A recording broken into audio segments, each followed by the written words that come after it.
सूर्य उगवला, प्रकाश पडला, आडवा डोंगर तयाला माझा नमस्कार, आगा गा गा गा विंचू चावला. बरोबर ऐकले. त्याच्या पुढे एकनाथ महाराज म्हणतात, काम क्रोध विंचू चावला, काम क्रोध विंचू चावला, तम घाम अंगासी आला. म्हणजे भगवान बुद्धाने सांगितलेलं आहे की भगवान बुद्धाच्या धम्माचा उद्देश आहे निब्बाण प्राप्त करणे. तर निब्बाण प्राप्त केव्हा होतं, तर भगवान बुद्ध सांगतात, रागो खय्यो मोह खय्यो दोष खय्यो यती निब्बाणं. ज्याच्या अंतःकरणाचा राग गेला, ज्याच्या अंतःकरणातला द्वेष गेला, जो काम क्रोध मद मत्सर आणि मोह याच्यापासून दूर गेला, त्याचं निब्बाण हे खऱ्या अर्थाने निब्बाण होतं. आणि एकनाथ महाराजांनी भारुडात दुसरं काय मांडलेलं आहे तेच सांगितलं ना, काम क्रोध विंचू चावला, तम घाम अंगासी आला. आणि पुढे सांगितले, पुढे त्यांनी उपाय सांगितलाय, या विंचवाला उतारा, या विंचवाला उतारा, तमो गुण मागे सारा, सत्व गुण लावा अंगारा, विंचू उतरेल झरा झरा. अग ग ग ग ग विंचू चावला.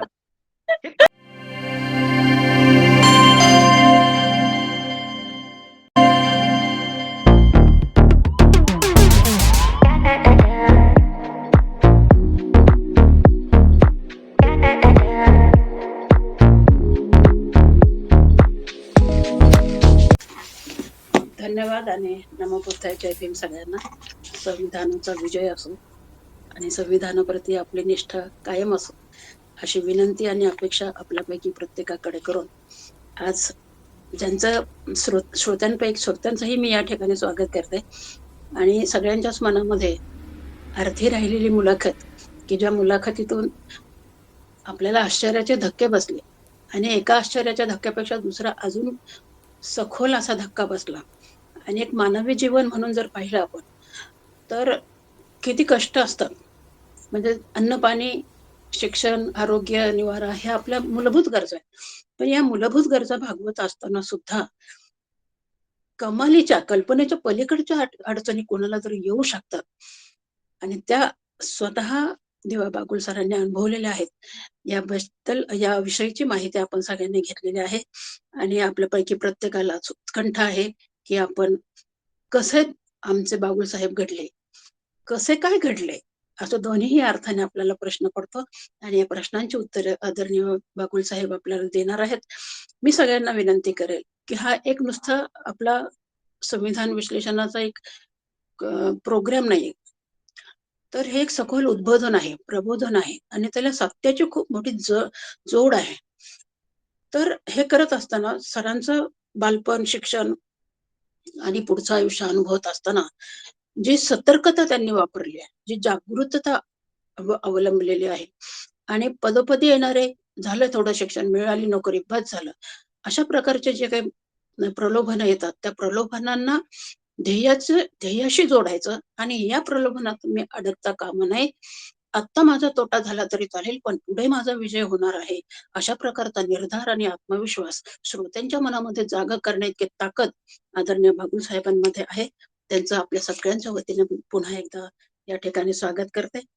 आणि आपण मागच्या वेळेला या मुद्द्यापर्यंत आलो होतो की बोलता बोलता सर म्हणाले होते की मला लग्नच नव्हतं करायचं आणि म्हणून त्या ठिकाणी आपण थांबून विचारलं की कसं काय, म्हणजे निश्चय कसा आणि सत्य परिस्थिती काय. आणि त्याही वेळेला त्यांनी जे संपूर्ण कथन केलं तेही एक अतिशय मनाला भावणारं असं आहे.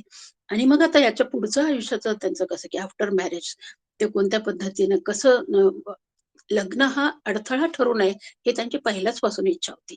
आणि मग तोही एक अडथळा न ठरता सहकार्याची एक समृद्ध परंपरा त्यांनी आपल्या घरामध्ये निर्माण केली. आणि त्यासाठी काही ऐकण्याच्या पूर्वीच मी त्यांच्या सगळ्या कुटुंबियांना अगदी आई वडिलांपासून सगळ्यांना स्मरण करून सगळ्यांचे मी आभार मानेल, त्यांच्या ऋणात मी राहील. कारण शिक्षित असू देत अशिक्षित असू देत पण आपल्याच नातेवाईकांच्यामुळे आपलं जीवन घडतं, तेव्हा त्यांच्या प्रति कृतज्ञता व्यक्त करणं हे आपलं सगळ्यांचं कर्तव्य आहे. तेव्हा त्यांना एक अभिवादन देऊन सगळ्यांना मी सरांना पुढचा प्रश्न विचारेल की जसे तुम्ही आज टॉप टिप रुबाबदार दिसता आणि सगळ्या गोष्टींनी आहेर गटामध्ये आपण आहात, तर हे आहेर गटात येताना ज्या काही म्हणजे टाकीचे घाव सचलेले आहेत त्यातल्या ते सोसत आपण जेव्हा लग्नापर्यंत येतोय, तर मग आम्हाला सांगा, की आफ्टर मॅरेज आपली नोकरी, आपलं प्रपंच, आपले जीवन साथीदार यांच्याकडचं प्रेम आणि काय असेल तो जो भाग आहे, एकमेकांना कसं तुम्ही सांभाळून घेतलं, त्यातले काही प्रसंग जरी आम्हाला सांगितले तरी चालेल. आणि एक मी माझ्या वतीनं श्रोत्यांना विनंती करेल, की हा मुलाखतीचा जो कार्यक्रम आहे, तो 1 किंवा 2 मध्येच काही व्यक्तींच्या बाबतीत संपू सुद्धा शकेल. पण सरांच्या बाबतीत तो दुसऱ्याच ह्याच्यामध्ये संपेल, असं मलाही वाटणार नाही, तुम्हालाही वाटणार नाही. म्हणजे सर कशा त्यांनी कधी त्यांचं जे काही आत्मकथन आहे, हृदयात दडवून ठेवलेलं किंवा झाकून ठेवलं, कुपी आहे एक अत्तराच्या कुपीसारखी. ती कुपी आपल्यासमोर ते ओपन करत आहेत. तेव्हा सर मी विनंती करेल आपल्याला, की आपण सांगा, आम्ही अजूनही 1-2 भाग आपले नक्की पुढे घेऊया. नमो बुद्धाय, जय भीम. हं, सगळ्यांना मानाप्रमाणे जय भीम करतो. वडीलधाऱ्यांना सुद्धा विनम्र अभिवादन करतो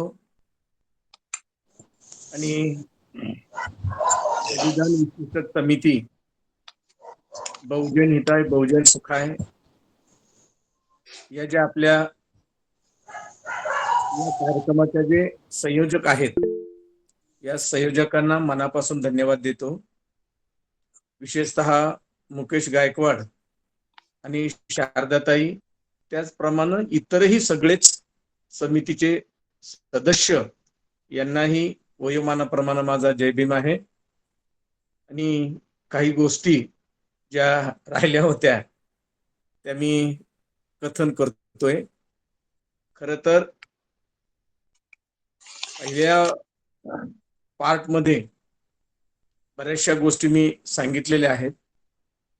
त्यातल्या बऱ्याचशा गोष्टी राहिलेल्याही आहेत, परंतु एवढं डिटेलमध्ये जाण्यापेक्षा एकच की आपण अत्यंत वाईट परिस्थितीतून पुढे आलेलो आहोत. खरं तर तुम्हाला माहित नसेल, मी 12वीला असताना मी वाजंत्री होतो. मी सनई वादक आहे. त्यामुळे वाजंत्र्यापासून हॉटेलच्या वेटर पासून सगळ्या प्रकारची कामं केलेली आहेत. आणि मग पुण्यासारख्या ठिकाणी आल्याच्या नंतर, वकील झाल्याच्या नंतर, जेव्हा आईवडिलांनी हट्ट धरला की नाही आम्ही पुण्याला येतोय आणि लग्न झाल्याशिवाय आम्ही इथून जाणार नाही, त्यावेळेला मग त्यांच्या पद्धतीने त्यांनी मुली पाहायला सुरुवात केली होती. मी त्या दिवशी सांगितले पाठीमागच्या मुलाखतीमध्ये की कशा पद्धतीने हे लग्न झालं. याची एक रोमांचक कहाणी आहे. 2 गोष्टीमध्ये मी ती मुद्दाम सांगतो. साक्षगंधाचा कार्यक्रम ठरला आणि तो दिवस उजडला, तरीही माझी आणि होणाऱ्या सासऱ्यांची भेटच नाही झाली. कारण ते दर दिवशी यायचे, ते 10-10:30 वाजता घरी यायचे. त्यावेळेला मी बाहेर गेलेला असायचा. मग आईवडिलांना ते विचारायचे, बाबा सर कुठे गेले? ते म्हणले गेले त्यांच्या हॉस्टेलला. मग शेवटी तो दिवस उजडला आणि ज्या दिवशी साक्षगंधाचा कार्यक्रम, त्या दिवशी सकाळीच बापूसाहेब गायकवाड माझे होणारे सासरे ते सकाळी 7:30 वाजता घरी आले आणि त्यांनी मला रेड हँड कॅच केलं की आता हे सापडलं, आता काय जाणार नाही. मग त्यांनी मला सांगितलं की अहो आजला साक्षगंधाचा कार्यक्रम आहे तुमचा. म्हणलं हो आहे. मग म्हणले ते कपडे घ्यायचे, ते चपला, हे ते ते. तर म्हणलं ठीक आहे ना, आपण घेऊयात ना, एवढं काय. तर मग ते म्हणले नाही आता चला गाडीवर बसा. मग गाडीवर बसवलं, लक्ष्मी रोडला नेलं आणि कपडे घेतले आणि तिथे चितळे आपल्या ओले रोडला एक ओळखीचा टेलर होता, त्याच्याकडे ते कपडे शिवायला दिले. त्यांनी 1-1.5 तासामध्ये ते कपडे शिवून दिले. वेळेला मोठी गंमत झाली. 2 गोष्टी मला त्या मुद्दाम सांगायच्या वाटतात. माझं लग्न 2 मेला झालं आणि 1 मेला महाराष्ट्र दिन असल्यामुळे साताऱ्यामध्ये व्याख्यान होतं. 1 मेला साताऱ्यात व्याख्यान झालं. संध्याकाळी 7:30-8ला व्याख्यान संपलं. आता जेवण करून पुण्याला निघायचं, तर तेवढ्यात प्रचंड पाऊस आला. खूप पाऊस आला. मग 1.5 ते 2 तास पाऊस चालला. म्हणजे 9:30-10 वाजेपर्यंत पाऊस चालला. पाऊस गेल्याच्या नंतर असे लोक म्हणले आता तुम्ही निघायला हरकत नाही म्हणून पुन्हा स्टँडवर आलो. स्टँडवर आल्यानंतर ते कंट्रोलर जो होता त्याने सांगितलं की पुण्याला जाणाऱ्या गाड्या सध्या स्थगित केलेल्या आहेत. आता का स्थगित केलं हे काय कळालं तर म्हणले साताऱ्याला पूर्वी आता जो मोठा बायपास झालेला आहे पूल तो नव्हता. म्हणजे करंजाचा ओढा आहे. त्या करंजाच्या ओढ्यातूनच पुण्याला मुंबईला यावं लागायचं. नंतर असं कळालं की करंजाच्या ओढ्यामध्ये 2-3 झाडं पडली आणि ती काही आता लवकर निघणार नाही. तेवढ्यात एका कार्यकर्त्याने मग लक्ष्मण मानेंना फोन केला. लक्ष्मण माने त्याच्या शेजारीच राहतात. त्यांना विचारलं होतं जणू मला माहित नाही खात्रीशीर. त्यांनी सांगितलं की बागुल सरांना पुण्याला जायचंय उद्या त्यांचं आणि हे कसं काय म्हणजे रस्ता आहेच की नाही म्हणले रस्ता सध्या तरी नाही. आणि मग ती झाडं मग मी झोपलो एका ठिकाणी तिथे कार्यकर्त्याच्या घरी. सकाळी 5-5:30 ला उठल्याच्या नंतर मग म्हटले ते काढलेलं आहे जायला हरकत नाही. आणि मग सकाळी 7:30 ला गाडी मिळाली मला. 7:30, 8:30 आणि 9:30 10 वाजेपर्यंत मी पुण्यात आलो. मग पुण्यात आल्याच्या नंतर घरी काही गेलो नाही पण डायरेक्टच जिथं लग्न होतं समाजभूषण तो जिम्नॅसियम हॉल होता. त्या हॉलवर लग्न होतं पण डायरेक्ट तिथेच गेलो. तिथे गेल्याच्या नंतर सगळेच ओरडत होते अजूनही जागेवर नाही हा नवरदेवच अजून जागेवर नाही तर काय कसं. आणि माझा अट्टा असा होता की काही जरी झालं ते 11 वाजता लग्न लावायचं म्हणजे कुठल्याही परिस्थितीत लागलं पाहिजे. आपण वेळ पाळली पाहिजे. मी जेव्हा लग्न लावतो तेव्हा मी जेव्हा हट्ट धरतो की या वेळेत लागलं पाहिजे मग माझाही तो हट्टच होता की आपण वेळेत काही जरी झालं तरी वेळेत गेलो पाहिजे. मग 10:15 वाजले. आईनी सांगितलं अरे त्या मुलीच्या पायाचे पैंजण आणले नाहीत. पटकन रिक्षा केली ती घेऊन आलो. आल्याच्या नंतर माझा एक मित्र होता उमेश साडेकर नावाचा. सकाळ पेपर प्रायव्हेट लिमिटेड या ठिकाणी तो प्रिंटिंग टेक्नॉलॉजीचं काम करत होता. तो म्हणला अरे बागुल म्हणला निदान आज दाढी तरी कर रे. मग शेजारी टपरी होती त्या टपरीत जाऊन दाढी केली आणि बरोबर 11 वाजता मी लग्नाला उभा राहिलो. काय आणि विशेष म्हणजे त्या दिवशी तो म्हणला अरे आंघोळ तरी केलीस का. तर म्हणलं आंघोळ नाही केली. म्हणलं काही कर थोडस अंगावर पाणी तर घे. पटकन गेलो बाथरूम मध्ये निव्वळ पाणी अंगावर घेतलं आणि बाहेर आलो. आणि ते लग्न पार पडलं. सगळ्यात महत्वाचं की नुकताच राष्ट्रपतीकडनं सन्मान झाला होता. तेव्हा सासऱ्याला वाटलं की मुलगा पैशा पाण्याने बरा असेल जरा चांगला असेल त्याचं काय हरकत आहे. परंतु लग्नाच्या 2 दिवस अगोदर मी सासऱ्यांना रिक्वेस्ट केली होती की माझ्या होणाऱ्या बायकोचा या महिन्याचा पगार मला द्याल का. म्हणले कशाला तर म्हणलं मंगळसूत्राला पैसे कमी पडले. काय मग त्यांनी ती व्यवस्था केली. त्यावेळेला मला त्यांनी 3.5 का 4,000 रुपये त्यांनी मला दिले होते. ते तेवढं मंगळसूत्र करून आणून कसं तरी ते लग्न झालं. काय लग्न झाल्याच्या नंतर मग आम्ही अक्षरशः म्हणजे माझी आई माझे वडील आणि माझा भाऊ धाकटा आम्ही 10x10च्या खोलीमध्ये आमचा हा प्रपंच थाटला. मोठी अडचण व्हायची परंतु थाटला. मग एका महिन्यामध्ये सासऱ्यांनी पुन्हा दुसरी रूम घेण्यासाठी त्यांनी डिपॉझिट ज्याला आपण म्हणतो ते डिपॉझिट दिलं आणि एक रूम दुसरी पाहिली. ती पण कशी होती की बाहेर छोटासा हॉल आणि किचन पण निदान किचन जरा बरं होतं जरा मोठं. एखादं 1-2 माणसं जेवायला बसलं असं किचन होतं. मग अशा ठिकाणी आमचे सगळे आयुष्य त्याच्यात गेलं. आणि त्याच्यानंतर मग मिसेसला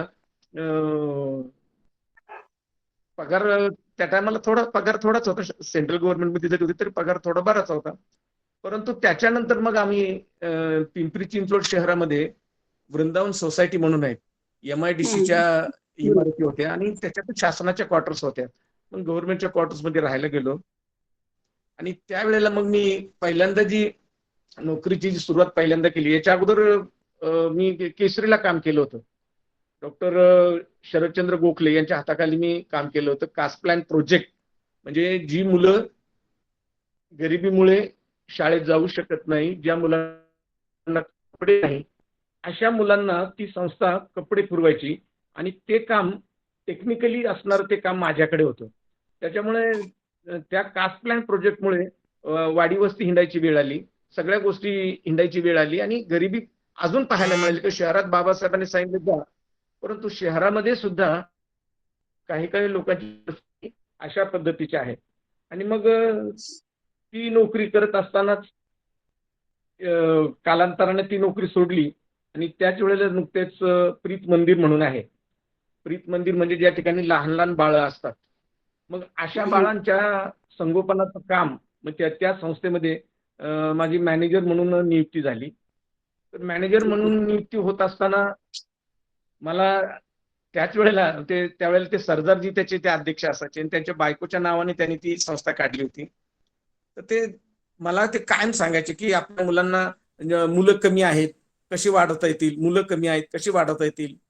मग मी मुलं कशी वाढवता येतील म्हटल्यानंतर मुलं मी आणि ही मुलं मी कुठं एखाद्या बाईवर जर बलात्कार झाला असेल आणि बलात्कार झालेली बाई ससूनला येऊन डिलिव्हरी व्हायची आणि एखाद्या वेळेस ती मुलगा ससूनमध्ये ठेवून निघून जायची किंवा एक दोन मुलं तर मला कचऱ्याच्या पेटीत सापडलेले होते बाळ.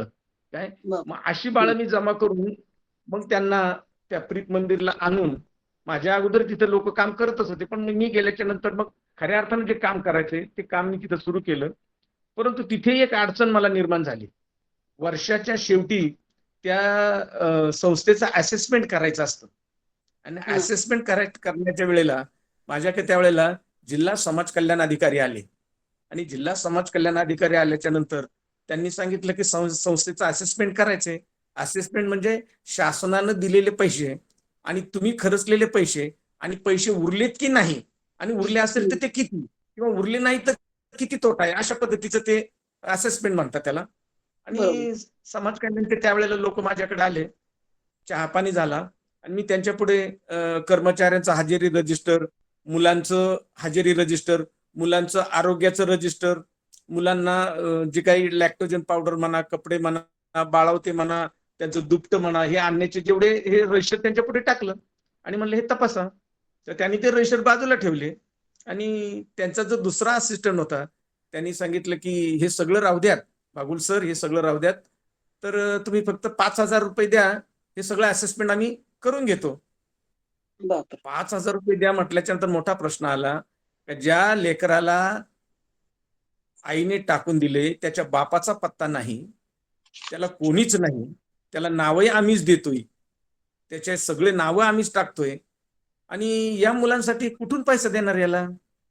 मला राग आला आणि माझ्या शेजारचं जे काही स्टूल होतं ते स्टूल मी जोरात पायाने ढकललं, जोरात पायाने लात मारली त्या स्टूलला आणि त्याच्या खुर्चीला ते लागलं, ते खाली पडलं. त्या दिवशी मी 5:30 वाजता त्या ठिकाणचा राजीनामा देऊन निघून आलो. अशा पद्धतीने या नोकऱ्या म्हणजे बदलत बदलत बदलत बदलत शेवटी पुणे विद्यापीठामध्ये मला मग वैशाली विभागामध्ये व्याख्याता म्हणून त्यावेळेला जॉईन झालो.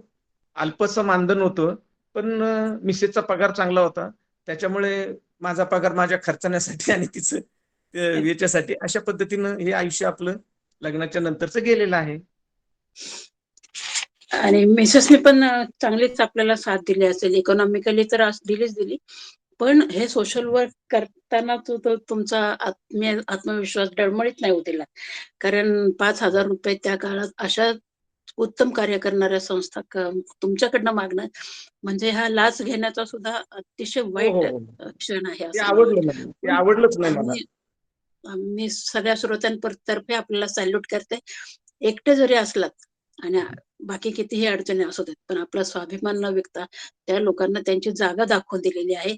आणि व्यक्तिमत्व घडत असताना अशा इन्सिडेंट मध्ये आपले रिॲक्शन काय असते, हे रिॲक्शन एक व्यक्ती आणि दुसरी व्यक्ती याच्यामधलं तफावत किंवा फरक जाणवत असतो. तेव्हा आपण उच्चतेकडे जात असताना कुठेच कॉम्प्रोमाइज केलंच नाही, उलट विरोधही आणि निषेधही तेवढेच जोरदारपणे केलेला आहे. खरंच खूप छान वाटला हा म्हणजे प्रत्येकच प्रसंगात असा आम्हाला स्फूर्ती देणार आहे. आणि सर लग्न आपण सांगितलं 2 वेळा झालं. त्याच्यानंतर बरं का, नाही त्याच्यानंतर जे कोंडव्याला वेश्यांच्या मुलांचं जे वसतिगृह होतं त्या ठिकाणी सोशल वर्कर म्हणून जॉईन झालो. ओके. पण तिथेही मला खूप त्रास व्हायचा, कारण की रविवारच्या दिवशी त्या महिला भेटायला यायच्या मुलांना, आणि मुलं आपल्याकडे साधारण 1ली पासून तर 7वी पर्यंत मुलं असायची माझ्याकडे. हं. आणि ती सगळीच रेड लाईट एरियातली मुलं असायची. बरोबर. बऱ्याच वेळेला व्हायचं काय, की त्या येणाऱ्या महिला ज्या आहेत, या रविवारच्या दिवशी भेटायला यायच्या. बऱ्याच वेळेला त्या पिऊन यायच्या. दारू ओ पिऊन गॉड! यायच्या कधी-कधी. काय, आणि कधी-कधी तिथे प्रिमाइसेसमध्ये येऊन सिगारेट प्यायच्या. काय, त्यांना सुरुवातीला फार चांगल्या पद्धतीने सांगायचा प्रयत्न केला. फार वेगवेगळ्या पद्धतीने सांगायचा परंतु त्या बिगरगट्ट होत्या. मग शेवटी मला का कोणास ठाऊक, पण मग मला हाताचा उपयोग करावा लागला. आणि मला असं हो, हो. वाटतं, की रेड लाईट मधल्या महिलांना जास्त जर मारलं असेल पोलिसांपेक्षा जास्त, तर ते मीच मारलं असेल. की त्यांनी फक्त मुलांकडे येताना आदर्शवत, कारण मी जे त्यांना घडवतोय, मी जे त्यांना घडवतोय आणि ते घडवत असताना जर तुम्ही महिन्यातून, आठवड्यातून एकदा येऊन ते जर पुसून काढत असाल, तर माझ्या संस्काराचं काय? हा प्रश्न मला कायम भेडसावायचा. म्हणून मग तिथेही मी बंडच केलं. त्यानंतर जेव्हा सर्वश्याम सेवा संघ, त्या ठिकाणी सुद्धा मुलींचं वसतिगृह, मुलांचं वसतिगृह, तिथेही जेव्हा ते काम केलं, तिथेही मला काही गोष्टी आडव्या आल्या. काय, वसतिगृहात हे सोशल वर्करचं काम करत असताना म्हणजे एक घटना फार माझ्या पुढे वाईट आहे, की त्या दिवशी काही मला वाटतं 26 जानेवारीचा कार्यक्रम होता. मला वाटतं 59वा की 60वा असा काहीतरी तो 49वा दिवस होता तो. आणि त्या दिवशी सगळे 5वी पर्यंतच्या ज्या मुली आहेत, 6वी, 7वी आणि 1ली, त्या मोठ्या मुली काय मला म्हटल्या 7वीच्या, की सर आज पुरणपोळ्या केल्या तर बरं होईल. तर मग मी हं. स्वयंपाकबाईला सांगितलं, की तुम्ही पुरणपोळ्याची तयारी करा. मी माझ्या वरिष्ठांकडनं परवानगी घेऊन व्यवस्था करतो. मग दुपारी जेव्हा मी वरिष्ठांकडे, मी नाव सांगत नाही, वरिष्ठांकडे बरोबर. जेव्हा गेलो आणि त्यांना सांगितलं, की आपल्या मुलांना आजला पुरणपोळ्या बनवायचं मी ठरवलेलं आहे आणि तशी स्वयंपाकीन बाईला मी सूचना दिलेल्या आहेत. तर त्यातले जे प्रमुख होते, ते म्हणाले, "काही हरकत नाही. किती बजेट होते ते काढा आणि त्याप्रमाणे करा." परंतु माशी शिंकली, त्यांच्या घरातल्या एका व्यक्तीनं असं म्हटलं मला, "सर, तुम्ही काही जरी झालं तर शेवटी ही वेश्येची पोरं आहेत, धंदेवाल्या बायांची पोरं आहेत. काय? यांच्यासाठी कशाला पुरणपोळ्या आणि कशाला काय करता?" मी नाराज झालो, तिथून निघालो. आणि त्यावेळेला त्या ठिकाणी माझे एक मित्र होते. त्यांना सांगितलं, की मला मुलांना असं-असं करायचंय. तर त्यांनी त्यावेळेला पोळ्यांचं जेवण माझ्या मुलांना देण्याची व्यवस्था केली. की वाह! माझ्या अजूनही ते डोक्यातलं, ती ती गोष्ट माझ्या अजूनही डोक्यातनं ती जात नाही, की एखादे संस्था चालक भले संस्था चालवत असू द्यात, हं. परंतु त्यांचा कल्याणकारक विचार असेलच असं नाही, याच्यावर माझी खात्री नाही. असेलही आणि नसेलही. काय, म्हणून चेहरा आणि मुखवटा या 2 गोष्टी मला त्या ठिकाणी कळाल्या. बरोबर. चेहरा हा सत्य असतो, परंतु हं. त्याच्यावर जेव्हा आपण मुखवटा घालतो आणि मुखवटा घेऊन जेव्हा वावरतो, तेव्हा सगळं असत्य असतं. बिचारा तो ओरिजिनल चेहरा आतमध्ये धुमसतो, आतमध्ये तो गुदमरतो. म्हणून आपण केव्हाही जो चेहरा आहे, त्या चेहऱ्यानंच काम करावं, ही गोष्ट मला त्यावेळेला स्पष्टपणे कळाली. आणि त्याच वेळेला व्याख्यानं माझे खूप चांगले होत होते. म्हणजे अगदी विदर्भातलं सुद्धा, म्हणजे अमरावती, अकोला, यवतमाळ, वाशिम, गोंदिया, भंडारा, चंद्रपूर, इकडे लातूर, उस्मानाबाद, नळदुर्ग, सांगली, सातारा, सोलापूर, कोल्हापूर, नाशिक, औरंगाबाद, फुलंब्री, हं. सिल्लोड, जालना, अशा या ठिकाणी माझी व्याख्यानं, बीडला सुद्धा अशी व्याख्यानं त्यावेळेला होतच होते. त्यामुळं बऱ्यापैकी त्यावेळेला लोकांमध्ये परिचित होतो. आणि सगळ्यात महत्वाचं, अ, अ, हे माझ्या आयुष्यामध्ये आतापर्यंत, आता मी 63 वर्षाचा आहे. पण 63 ओके. वर्षापर्यंत मी कधीही व्याख्यानाचं मला एवढं मानधन द्या, असा माझ्या तोंडातून आजही शब्द नाही. हा सगळ्यात वाह! महत्वाचा भाग. आणि आजला तर माझ्याकडे जी आजला मी जी मुलं जी दत्तक घेतलेली आहेत, म्हणजे शैक्षणिक पालकत्व असं मुलांचं घेतलेलं आहे. आणि ती जवळ-जवळ 152 मुलं आहेत आज माझ्याकडे. काय? वाह! परंतु त्यांच्यासाठीही मी कोणाकडे आजही हात पसरलेला नाही. आता मला लोकं मानधन द्यायला लागलेले आहेत. कारण आता पूर्वी मी मोटरसायकलवर जात होतो, त्याच्या अगोदर मी यांनी जायचो, बसनी जायचो. एकदा तर नाशिकला मला व्याख्यानाला जायचं होतं आणि दोन्ही बस भरून गेल्या, त्या थांबल्या नाहीत. शेवटी दुधाचा जो टँकर आहे त्या टँकर मध्ये मी गेलो होतो नाशिकला. एकदा हो. देवळालीला जायचं होतं, तर तिथे त्यावेळेला मला अशीच अडचण आली. तर ते पुण्यातून गाड्या जातात बघा बॉडी बांधायला, आणि निव्वळ चाशी घेऊन जातात काय. नवीन गाड्या. तर नवीन. तर चाशीवर बसून मी एकदा 4.5 तासाचा प्रवास केलेला आहे. परंतु त्या बापरे! ठिकाणी व्याख्यानाला मी गेलेलो आहे. मी गेलो नाही असं कधीच नाही, गेलेलोच आहे. आणि मग ते लोक मानधन द्यायला लागलेत. आजही नाही, ग्रेट आजही ग्रेट जर मला सर. कोणी मानधन दिलं, मुकेशला माहित आहे, आजही जर मला कोणी मानधन दिलं तर मी त्या मानधनाची पावती देत असतो. म्हणजे ते तुम्ही जमा कुठे करा, संस्थेत जमा करा असं त्यांना सांगतो, किंवा मग माझ्याकडे द्या, संस्थेची पावती घ्या. अशा पद्धतीने आजही करतो. या व्याख्यानांचा तसा मला वैयक्तिक आयुष्यामध्ये तोटाही भरपूर झालेला आहे. नक्कीच. पण सर, आजपर्यंत अनेक अशी एकूण किती व्याख्यानं दिली असतील? महाराष्ट्र तर पिंजूनच काढलंय. संख्या किती असेल आता यांची? आतापर्यंत जर साधारण जर हिशोब काढला तर 18 ते 19,000 व्याख्यानं तरी झालेली आहेत. हो, नेव्हर बिल हो हो हो हो हो हो 19,000 तर अगदी 100% झाले, कारण की 3 वर्षापूर्वी ते 18,500 झाले होते. त्याच्यानंतर पुढचे 200-400 वाढलेच असणार आहे.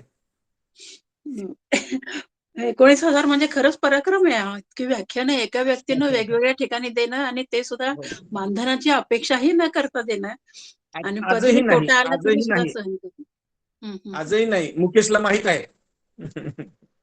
बापरे! मग तुमचं जे स्वतःचं इन्कम याच्यातनं त्रास. त्यातूनच. हं, हो, नाही नाही, विद्यापीठाचं थोडंसं मानधन पण होतं काय, हं, हं, हं. आणि व्याख्यानं देत होतो.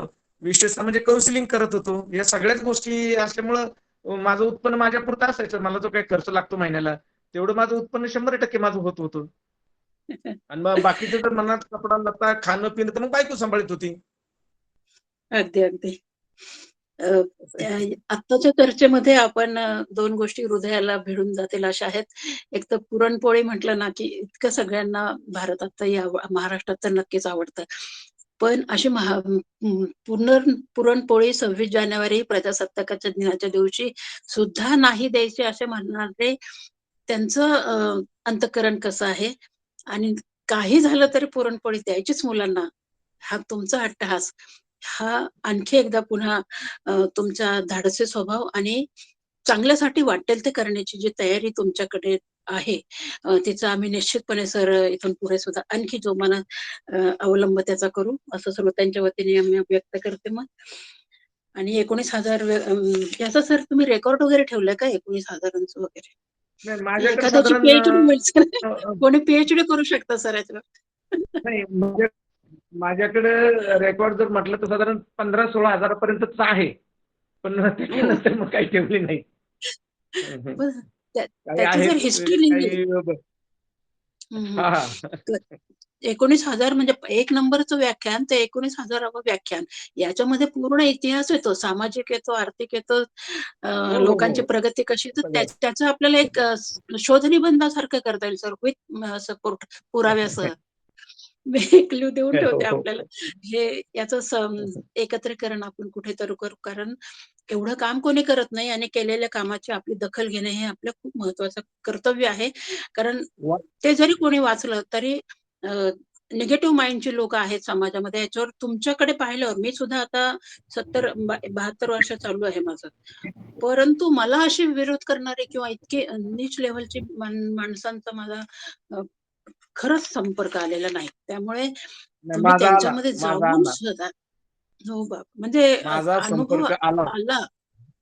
अनुभव आला. म्हणजे मी आता मुद्दाम. उपरा वगैरे कादंबऱ्या वाचते, तेव्हा त्याच्यातून कळतं की लोकांच्या आयुष्यामध्ये एवढं आहे. पण इथं साक्षात तुम्ही समोर आहात आमच्या, आणि या सगळ्यांना तुम्ही अ, बाजूला सारून स्वतःचं व्यक्तिमत्व आणि कार्य हे दोन्ही आपण सिद्ध केल्याबद्दल आम्ही खरंच समितीतर्फे पुन्हा एकदा आम्ही आपलं आपलं कौतुक करायला मला आवडेल. तुम्ही अ, शारदाताई, तुम्ही सांगितल्याप्रमाणे याच्यामध्ये अडचणी तर प्रचंड आलेल्या आहेत. म्हणजे एखादी दुसरी सांगायला मला वाईट नाही वाटणार. एका ठिकाणी कार्यक्रमाला गेलो. आता त्या कार्यक्रमाला गेल्यानंतर अगोदर बाबासाहेबांच्या आणि छत्रपती शिवरायांच्या प्रतिमेची मिरवणूक असते आणि मिरवणूक संपल्याच्या नंतर मग सभेचा कार्यक्रम असतो. तर ज्या व्यक्तीला मी नको होतो तिथं, कारण की बागुल सर आले की मग ते भाऊ खाऊन जातात, मग आपल्याला आपल्या पुढारपणाला कोणी विचारत नाही काय.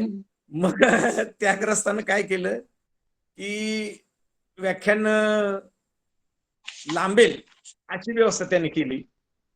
आणि नुसतंच लांबेल नाही, तर त्यांनी मुद्दाम 7:30ला ती मिरवणूक 4 ते 7 वाजेपर्यंत मिरवणूक संपण्याच्या ऐवजी त्यांनी 8:30 पावणे 9ला मिरवणूक आणली. आणि आणल्याच्या नंतर आता लोक म्हटले चला सुरू करायचं, असं करायचं तसं करायचं. त्यांनी लगेच काय लोकांना सांगितलं की आता पहिलं आपण जेवण करूयात आणि मग सभेला सुरुवात करूयात. आता खेडेगावची माणसं एकदा जेवण केले की रानात जाणारी, काही वस्तीवर राहणारी, वाडी वस्तीवर राहणारी थांबत नाहीत काय. बरोबर. मग जेवण त्यांनी सुरुवात दिली 9ला, लोकांना जेवायला सुरुवात केली. जेवताना 10 वाजले जवळजवळ. 10 वाजल्याच्या नंतर एकही माणूस थांबला नाही काय. जे काही कार्यकर्ते होते मंडळाचे, जे काही कार्यकर्ते, ते कार्यकर्तेच थांबले फक्त, बाकी काही थांबले नाही. आणि त्या दिवशी व्याख्यान न देता मी पुन्हा परत पुण्याला पाठीमागे आलेलो आहे. असं खूप वेळा झालेलं आहे. एक आनंदाची गोष्ट फार महत्वाची आहे. म्हणजे हे जसे अनुभव आहेत तसे चांगले सुद्धा आहेत. म्हणजे कोकणात एका ठिकाणी कार्यक्रमाला गेलो होतो आणि ज्यानं मला बोलवलं होतं, ज्यानं मला कार्यक्रमाला बोलवलं होतं, त्याच्याशीच माझा फक्त परिचय होता. इतरांशी परिचय नव्हता माझा. मग तिथे गेलो मी. आता आपली पहिल्यापासून सवय आहे की काही जरी झालं तर प्रोग्रामला अर्धा तास अगोदर त्या ठिकाणी जायचं. म्हणजे उद्याही मी सांगतो, मी जर कुठल्या कार्यक्रमाला जर लेट आलो तर माझ्याकडनं 1,00,000 रुपयाचं दंड घ्या काय. हा माझा आजही ठरलेला हे आहे. मी आज अजिबात वेगळं उशिरा जात नाही. आपल्याकडे कोणाचं लक्ष जावं, आपण कोणतरी विशेष आहोत याकडे लक्ष जो जाऊ देतो तो थर्ड क्लासचा माणूस मी समजतो. त्यामुळे मी कधीच उशिरा जात नाही. तर त्या कार्यक्रमासाठी मी गेलो. तो कार्यक्रम खेडेगावातच होता. तर गेलो तिथं, तर परिचय कोणाशीच नाही. आणि त्यावेळेला ते याचं काम चाललं होतं, त्यांचं बांबू ठोकायचं काम चाललं होतं. तर मी पाहत होतो. त्यातल्या एकाने विचारलं, बाबा कुठून, म्हणजे काय नाव तुमचं. नाव नाही सांगितलं. बाबा कुठला पाहुणा, तर म्हणलं बाबा पुण्याहून आलोय.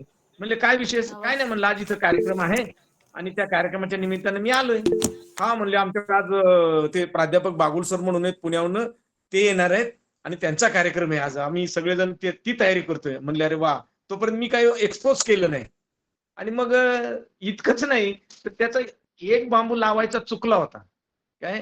तो जरा तिरपा होता. मी त्याला सांगितलं अरे हा बांबू जरा तिरपा आहे, हा पण सरळ करूयात. आणि मग मी त्याला सरळ करू लागलो, ते ठोकू लागलो, सगळं करू लागलो त्याला. आणि विशेष म्हणजे ते साईडची कणात त्याला बांधू लागलो मी काय. आणि मी त्याला विचारलं, ज्या माणसाने मला बोलवलं होतं, मी त्याचं नाव घेऊन विचारलं, म्हणलं मच्छिंद्र कुठे गेला.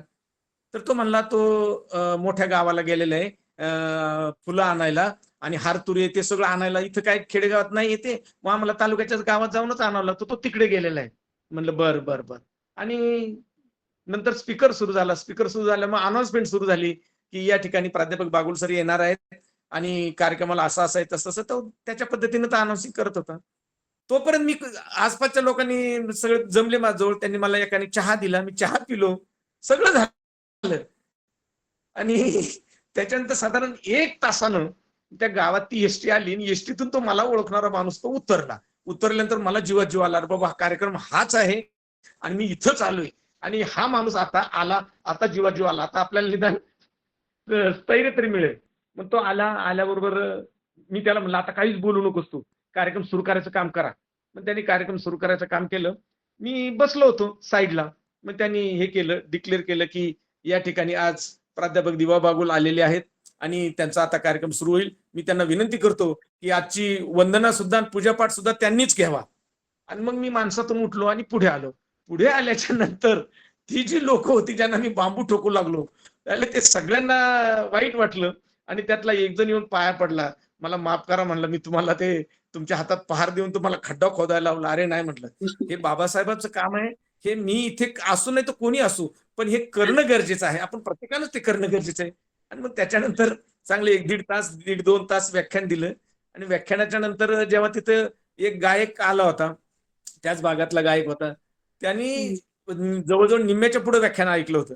आणि ऐकल्याच्या नंतर त्यांनी शेवटपर्यंत संध्याकाळी म्हणजे पहाटे 3:30 वाजेपर्यंत जेवढे गाणे त्यांनी म्हटले तेवढ्या गाण्यामध्ये त्यांनी प्रत्येक वेळेला माझ्या नावाचा उल्लेख केला. असे हो चांगले अनुभव सुद्धा आलेले आहेत ना. हो ना. आणि अशा होतच. याच्यामध्ये काही वेळेला हमले पण झालेले आहेत. कारण माझं भाषण हे प्रचंड प्रखर असतं, स्पष्ट असतं आणि हल्ली खरं बोलायला कोणालाही योग्य वाटत नाही. खोटं बोला, ज्यानं तुम्हाला बोलवले त्याची हाजी हाजी करा म्हणजे तुम्हाला पैसे मिळतील. पण मी तसं कधीच केलं नाही. पैसे मिळाले काय आणि नाही मिळाले काय. असंच एकदा आळंदीला कार्यक्रम होता. काय आपल्या पुणे महानगरपालिकेचे उपायुक्त जे होते ज्ञानेश्वर मोळक काय हो तर हो हो. त्यांनी शिवजयंतीचा कार्यक्रम पुण्यात ठेवला होता, आळंदीमध्ये ठेवला होता.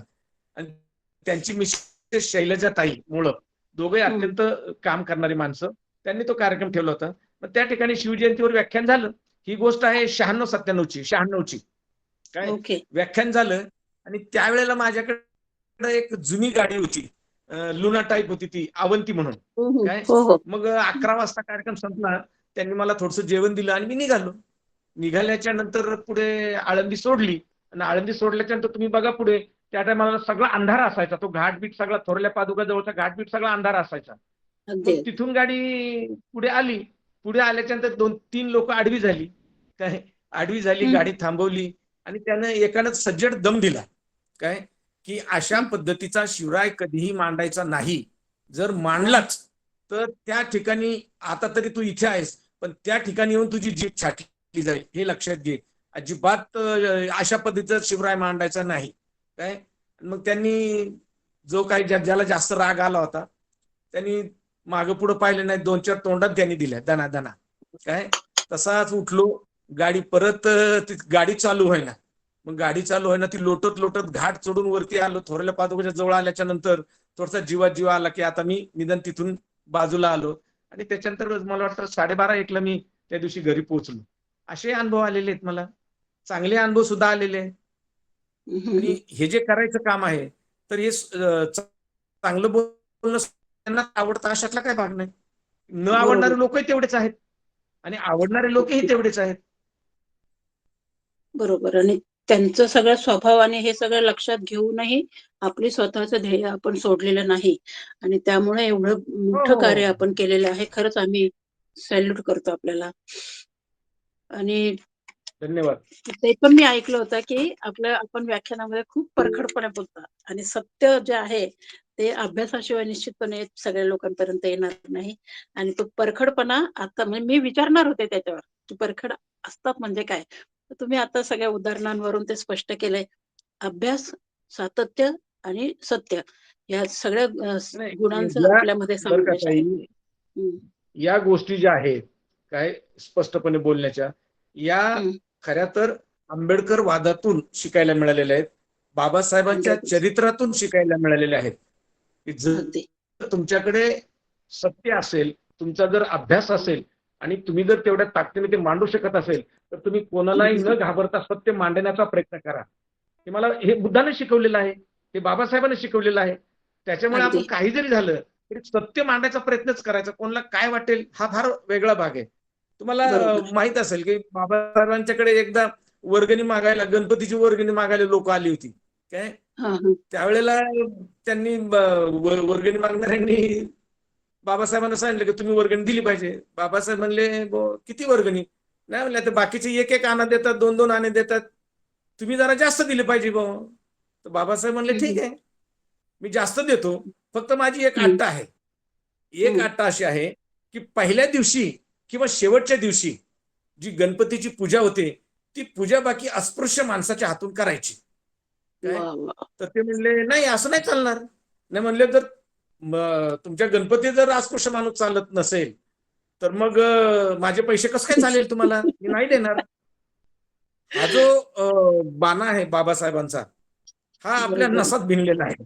त्याच्यामुळे अगदी. मी आतापर्यंत लेखाजोखा मांडत असताना कधी कोणाची म्हणजे गय केली नाही विचाराची.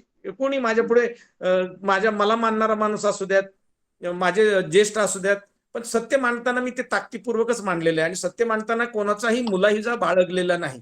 समोरच्याला काय वाटेल याचा मी कधीच विचार केला नाही. मला हे जेव्हा माहित आहे की हे सत्य आहे, हे जेव्हा मला माहित आहे, हे लोकांपर्यंत जाण्याची गरज आहे. बुद्ध ताई एका ठिकाणी बुद्ध असं सांगतात की एक्झॅक्टली. समाजाच्या भल्यासाठी, समाजाच्या कल्याणासाठी जर तुम्ही काही गोष्टी सांगत असाल तर त्या स्पष्ट मांडा.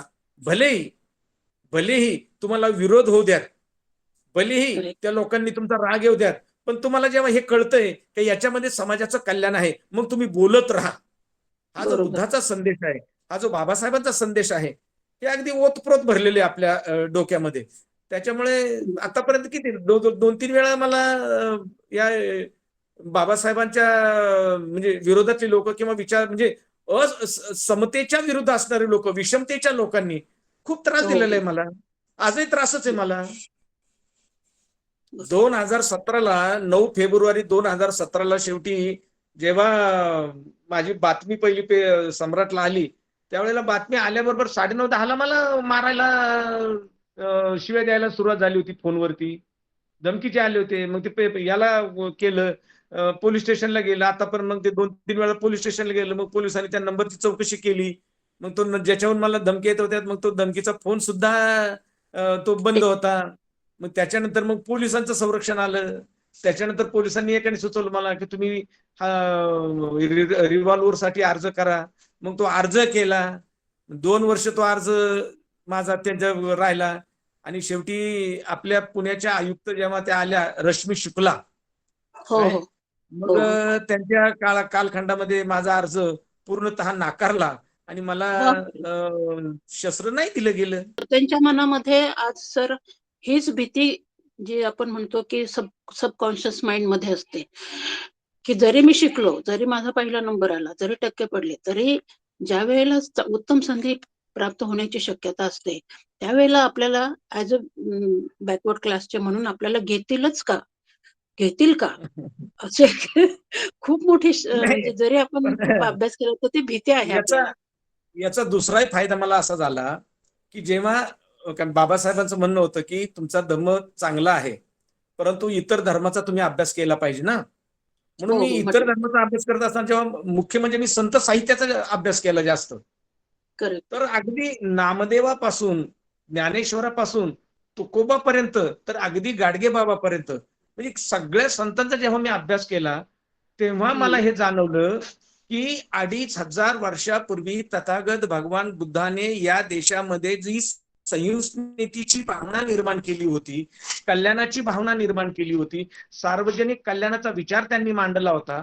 सगळ्या संतांनी, मग कोणी अभंगातनं केला असेल, कोणी ओवीतनं केला असेल, कोणी भारुडातनं केला असेल, कोणी कशातनं केला असेल, परंतु सगळ्या संतांनी बुद्धाचे विचार न सोडता ते मांडलेले आहेत. आणि हे मी तुम्हाला सप्रमाण दाखवून देईल, ओके. सप्रमाण दाखवून देईल. म्हणजे अगदी ज्ञानेश्वराचं जरी उदाहरण घ्यायचं ठरलं, काय तर हं, हं. ज्ञानेश्वरांनी पसायदानामध्ये सांगितले की आता विश्वात्मके देवे यांनी वाग्यज्ञ तोषावे, तोषोनी मज द्यावे पसायदान. हे काय बरोबर. पसायदान होतं? जे खळांची व्यंकटी सांडो तया सत्कर्मी रती वाढो, भूता परस्परे पडो मैत्र जीवाचे. सर्वांना हं. सुख मिळावं, सगळ्यांचं कल्याण व्हावं, ही ज्ञानेश्वराची जी पसायदानाची जी याचना आहे, भले त्यांनी ते कुठल्या सो कॉल्ड परमेश्वराकडे केली असेल, हो. परंतु ज्ञानेश्वरांनी हे 12व्या शतकामध्ये सांगितले. माझ्या तथागत भगवान बुद्धाने हे 2500 वर्षापूर्वी सांगितले. सभ्य सत्ता सुखी होंतु सभ्य होंतुच खेमिनो, सभ्य भद्रान पसंतु माकंची दुःख मागमा. म्हणजे माझा बुद्ध हा सगळ्या संतांचा संत आहे. त्या दृष्टिकोनातून जर पाहिलं, म्हणजे अगदी तुकोबाची सुद्धा अभंग कुठलंही घ्या, तुकोबाचा हो, हो. कोणताही अभंग घ्या तुम्ही, अगदी हं, हं. एकनाथाचं भारुड घ्या. मी तुम्हाला मुद्दाम भारुडाचं उदाहरण देतो. बरं. एकनाथाचं एक भारुड असं आहे. सूर्य उगवला, प्रकाश पडला, आडवा हं. डोंगर तयाला माझा नमस्कार, आगा गा गा गा गा विंचू चावला. बरोबर ऐकले. त्याच्या पुढे हं. एकनाथ महाराज म्हणतात, काम क्रोध विंचू चावला, काम क्रोध हं. विंचू चावला, तम घाम अंगासी आला. म्हणजे हं. भगवान बुद्धाने सांगितलेलं आहे की भगवान बुद्धाच्या धम्माचा उद्देश आहे निब्बाण प्राप्त करणे. हो. तर निब्बाण प्राप्त केव्हा होतं? तर भगवान बुद्ध सांगतात, रागो खय्यो, मोह खय्यो, दोसखयो यती निब्बाणं, ज्याच्या अंतःकरणातला अगदी. राग गेला, ज्याच्या अंतःकरणातला द्वेष गेला, जो काम क्रोध मद मत्सर आणि मोह याच्यापासून दूर गेला, हम्म. त्याचं निब्बाण हे खऱ्या अर्थाने निब्बाण होतं. आणि एकनाथ महाराजांनी भारुडात दुसरं काय मांडलेलं आहे तेच सांगितलं ना, काम क्रोध विंचू चावला तम घाम अंगासी आला. हा. आणि पुढे सांगितले, पुढे त्यांनी उपाय सांगितलाय, या विंचवाला उतारा, या विंचवाला उतारा, तमो गुण मागे सारा, सत्व गुण लावा अंगारा, विंचू उतरेल झरा झरा. अग विंचू चावला. हे तथागतांनी सांगून ठेवलेलं आहे. हे हो, हो. सगळं तथागतांनी सांगून ठेवलेलं आहे. हे ज्ञानेश्वरांनी मांडलेलं आहे, हे नामदेवांनी मांडलेलं आहे. नाचू कीर्तनाचे रंगी ज्ञानदीप लावू जगी. भगवान बुद्धाने आनंदाला तेच सांगितलं ना. आजही ते गाणं आहे, इतकेच बुद्ध म्हणाले आनंदा ध्यानी घे, मागेल तो याला धम्माचं ज्ञान दे. म्हणजेच काय आहे, हे द्या, नाचू कीर्तनाचे रंगी ज्ञानदीप लावू जगी. नामदेवांनी सांगितलं हे. अगदी. तुकोबांनी तर फार अजूनही जबरदस्त सांगितलेलं आहे. म्हणजे जेव्हा भगवान बुद्ध सांगतात की कुठल्याही प्रकारची जात पाळू नका, कुठल्याही माणसाला जात विचारू नका. सुमित नावाचा भंगी सुद्धा बुद्धाकडे होता, उपाली नावाचा न्हावी सुद्धा होता. चंडालिका असणारी, जी शरीर सुखासाठी तळमळत असणारी चंडालिका, ती आनंदाच्या प्रेमात पडली, पण तिलाही भगवान बुद्धांनी उत्तर दिलं होतं.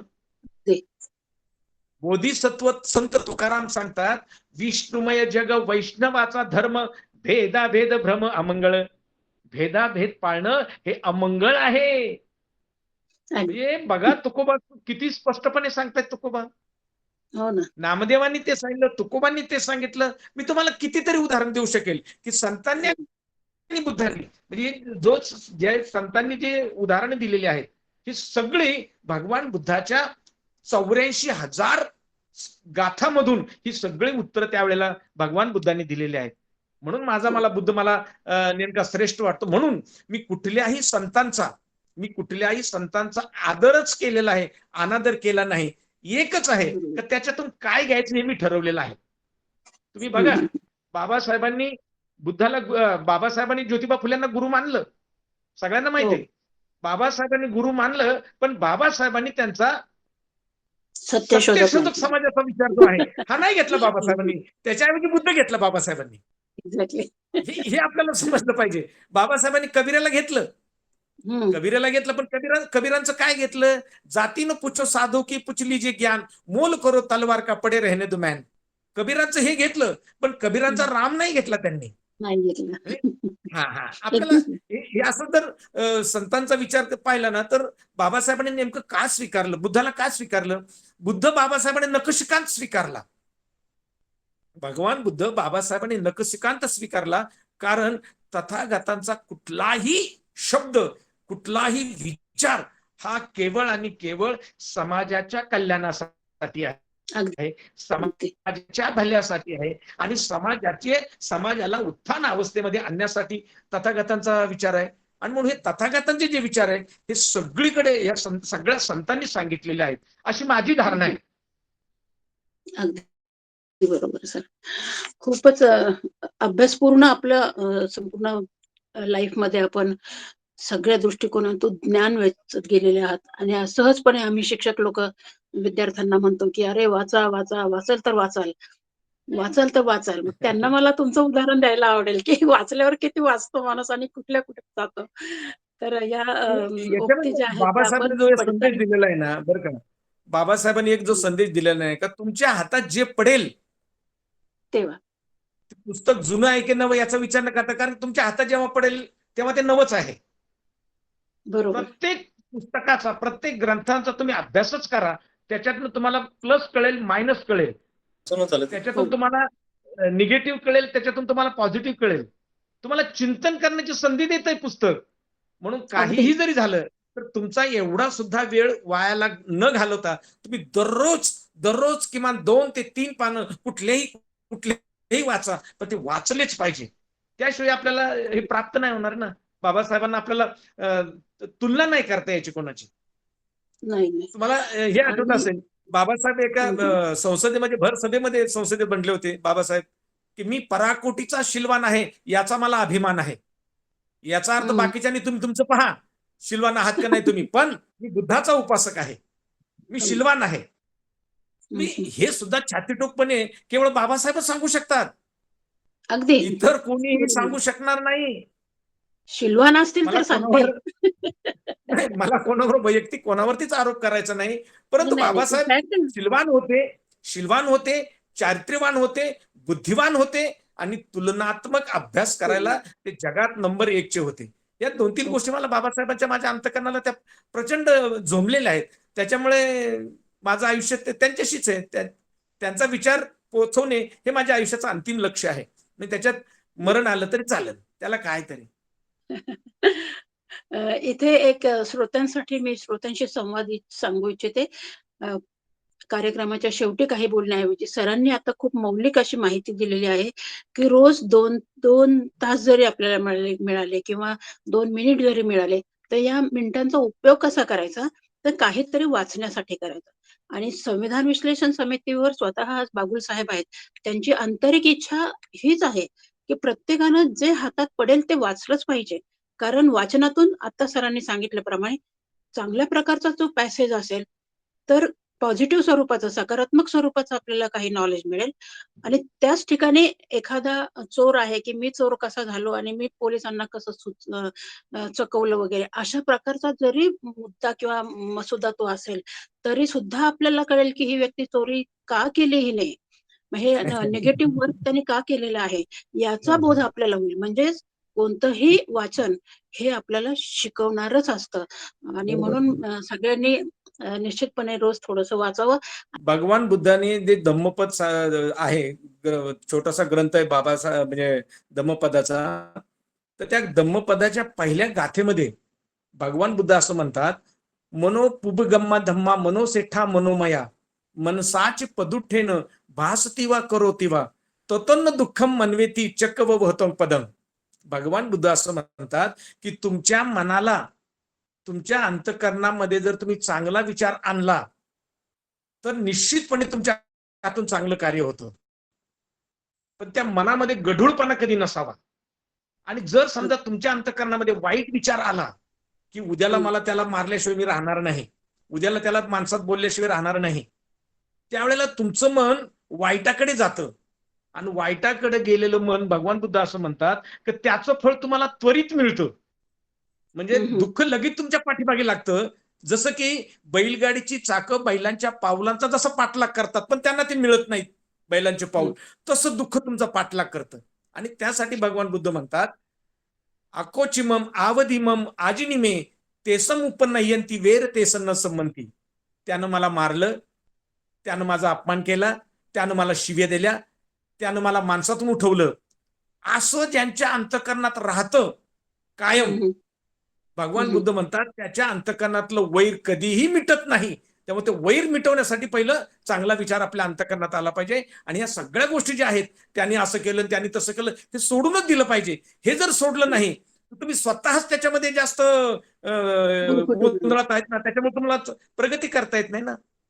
बरोबर सर. भगवान तो बुद्धाचा हा विचार फार महत्वाचा आहे. हो, हो. जर स्वतःचं व्यक्तिमत्व विकसित करायचं असेल, तर गौतम बुद्धांचे जे मार्ग आहेत ते निश्चितपणे अनुसरले बस बस पाहिजे बस आणि त्याच्याशिवाय आणि तुम्हाला पर्याय नाही. कारण मन हे सगळ्या व्यवहाराचं केंद्र आहे. केंद्रबिंदू आहे. हे अगदी केंद्रबिंदू आहे बरोबर. आणि तेच अगदी. उदाहरण आपण सांगितलं खूपच छान. अं, मला आता थोडंसं एक प्रश्न आपण विचारू आणि त्याच्यानंतर परत श्रेयांचं घेऊ. कारण एवढा सगळा व्यासंग आपला आहे, त्याच्यावर विचार आहे, त्याच्यावर लेखन आहे, 19,000 व्याख्यान आहेत. एवढं असताना निश्चितपणे मला वाटतंय, की आपले लेक्चर्स, व्याख्याने ही महाराष्ट्राच्या बाहेरच नव्हे, तर भारताच्याही बाहेर गेले असणार आहेत. सर हो, याबद्दल काय गेलेत. सांगाल? गेलेत, गेलेत. पहिली गोष्ट अशी की इंटरनॅशनल जे हे आहे, केंद्र आहे, म्हणजे नागपूरचे राजू कांबळे म्हणून होते.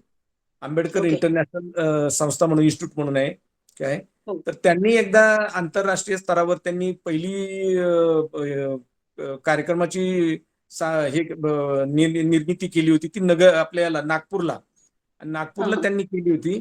त्यावेळेला त्यांनी मला प्रमुख वक्ता म्हणून त्यावेळेला बोलवलं होतं. आणि हं. डॉक्टर यशवंत मनोहर आणि आम्ही दोघेही त्या ठिकाणी कार्यक्रमाला होतो. त्या ठिकाणी जवळजवळ काही नाही तरी 30 देशातले प्रतिनिधी आले होते आणि त्याही ठिकाणी माझं व्याख्यान होतं.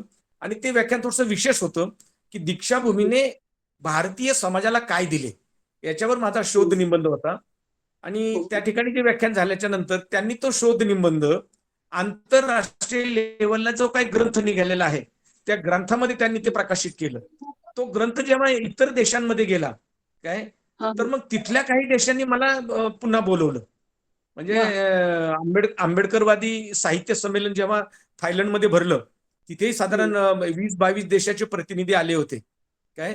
तर तिथे मला बोलवलं होतं. त्यावेळेला मला त्यांनी विषय दिला होता बुद्धवाद, बुद्धिवाद, बुद्धवाद, बुद्धिवाद आणि आंबेडकरवाद याच्यातून जगाचं कल्याण होईल असा विषय होता.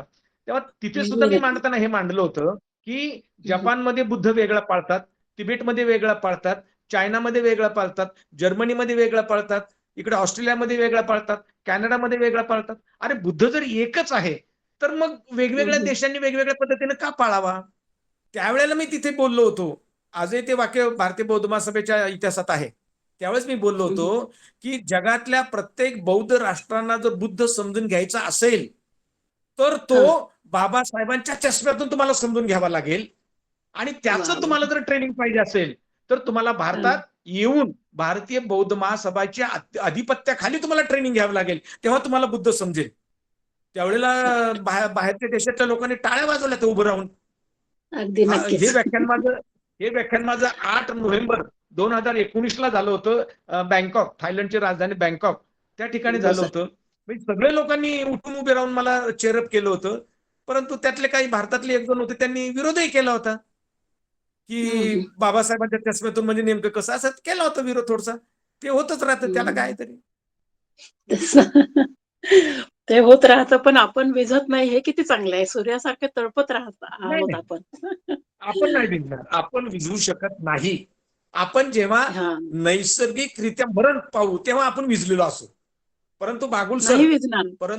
तुमच्या विचारांनी अमर राहणार विचारांनी. हो, परंतु बागुल सर मरण्यापूर्वी आंबेडकर चळवळीला 10 लेकरं देऊनच मरेल तसा मरणार नाही.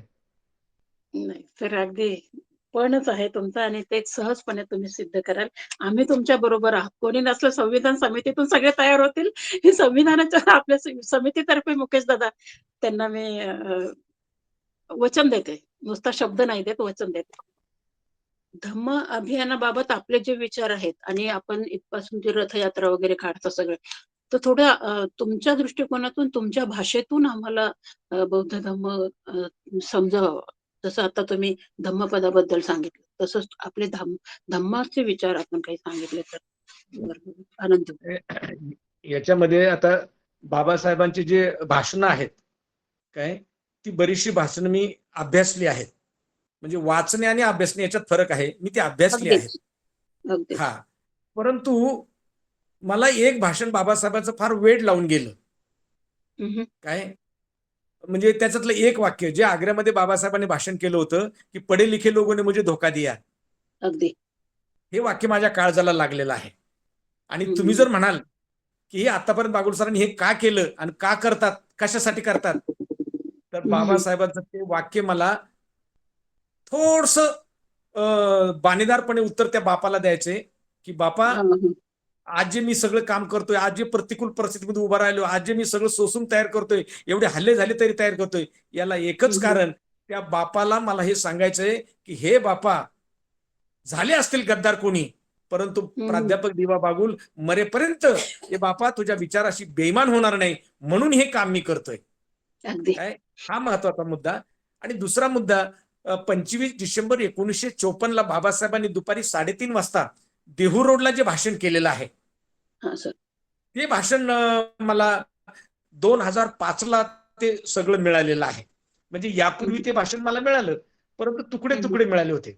परंतु A.K. भालेराव म्हणून अखिल भारतीय समता सैनिक दलाचे कार्यकर्ते होते. तर त्यांनी बौद्ध पाठमाला म्हणून पुस्तक काढलं होतं. तर त्यांनी ते पुस्तक मला भेट दिलं होतं आणि त्या भेट दिलेल्या पुस्तकामध्ये बाबासाहेबांचं 25 डिसेंबर 1954 भाषण मला सगळं मिळालं. कारण A.K. भालेराव त्या कार्यक्रमाला वैयक्तिकरित्या उपस्थित होते आणि ते भाषण जे आहे बाबासाहेबांचं त्या भाषणाने मी पागल झालो, त्या भाषणाने मी वेडा झालो, त्या भाषणाने मी झपाटलो. आणि झपाटल्याच्या नंतर त्याच्या अगोदर भारतीय बौद्ध महासभेचं जे ज्ञापन आणि नियमावली आहे, भारतीय बौद्ध महासभेचे जे उद्देश आहेत, हे बाबासाहेबांनी स्पष्टपणे केलेले आहेत. मग बाबासाहेबांनी त्यातले कलम क्रमांक 7 असतील, 9 असतील, 11 असतील, हे जे आहेत की बौद्ध धर्माच्या प्रचारासाठी आणि प्रसारासाठी तुम्हाला काय करावं लागेल, कशा पद्धतीने करावं लागेल, हे जेव्हा बाबासाहेब त्याच्यात सांगतात. आणि सगळ्यात महत्वाचं त्यावेळेला बाबासाहेबांनी जे देहू मध्ये जे भाषण केलेलं आहे, हे भाषण अत्यंत बदल करणारं झालं माझ्या आयुष्यामध्ये. कारण बाबासाहेब हे स्पष्ट सांगतात की पंढरीचा पांडुरंग हा दुसरा तिसरा कोणी नसून तो बुद्ध आहे. बाबासाहेब असंही म्हणतात की विठ्ठल आणि पांडुरंग दोन आहे. विठ्ठलाला कोणी कसं मारलं हे मी थोड्याच दिवसात लिहिणार आहे असं बाबासाहेब म्हणतात. परंतु बाबासाहेबांना तो वेळ मिळाला नाही. परंतु धम्माच्या प्रचार आणि प्रसारासाठी तुम्हाला काय काय करावं लागेल याच्याबद्दलही बाबासाहेब त्याच्यामध्ये थोडस उल्लेख करतात. आणि तोच उल्लेख भारतीय बौद्ध महासभेच्या उद्देशामध्ये बाबासाहेबांनी केलेला आहे. आणि म्हणून 2005 पासून जो पेटला गेलो काय, तर 7ला मी ठरवलं की पुढच्या वर्षी आपण काहीतरी प्रयोग करायचा. 7ला प्रयोग करायचा ठरवलं. परंतु नेमकं 7ला एक घटना अशी झाली की आमच्या पिंपरी चिंचवडच्या माजी महापौर मंगलाताई कदम यांनी एक कार्यक्रम ठेवला होता. त्यांच्या चौकामध्ये मोठा कार्यक्रम ठेवला होता आणि समोर सगळा बौद्धिकतर समाज होता सगळा काय. आणि तिथे मला विषय दिला होता लोकशाही, समाजवाद आणि राज्यघटना असा विषय मला दिला होता. मग त्यावेळेला मी राज्यघटना घेऊन स्टेजवर गेलो होतो आणि लोकांना सांगत होतो समजून की बघा मनुस्मृतीमध्ये कशा पद्धतीने सांगितलंय आणि घटनेत त्या कलम क्रमांक 48 मध्ये काय सांगितले, कलम क्रमांक 14 मध्ये काय सांगितले, 12 मध्ये काय सांगितले, 19 मध्ये काय सांगितले, हे लोकांना दाखवत होतो, खरं करून दाखवत होतो. त्यावेळेला बाबासाहेबांच्या विचाराच्या विरोधक असणाऱ्या ज्या काही माणसं आहेत त्यांनी तिथे थोडासा माझ्यावरती हल्ला करायचा प्रयत्न केला होता. आणि तिथून मी समजा निसटलो काय, तिथून समजा बाहेर काढलं मला. परंतु त्याच्यानंतर बरोबर 14 तारखेला माझा मोठा ऍक्सिडेंट झाला आणि माझा जो उजवा पाय आहे हा उजवा पाय जवळजवळ 80% तुटला गेला काय.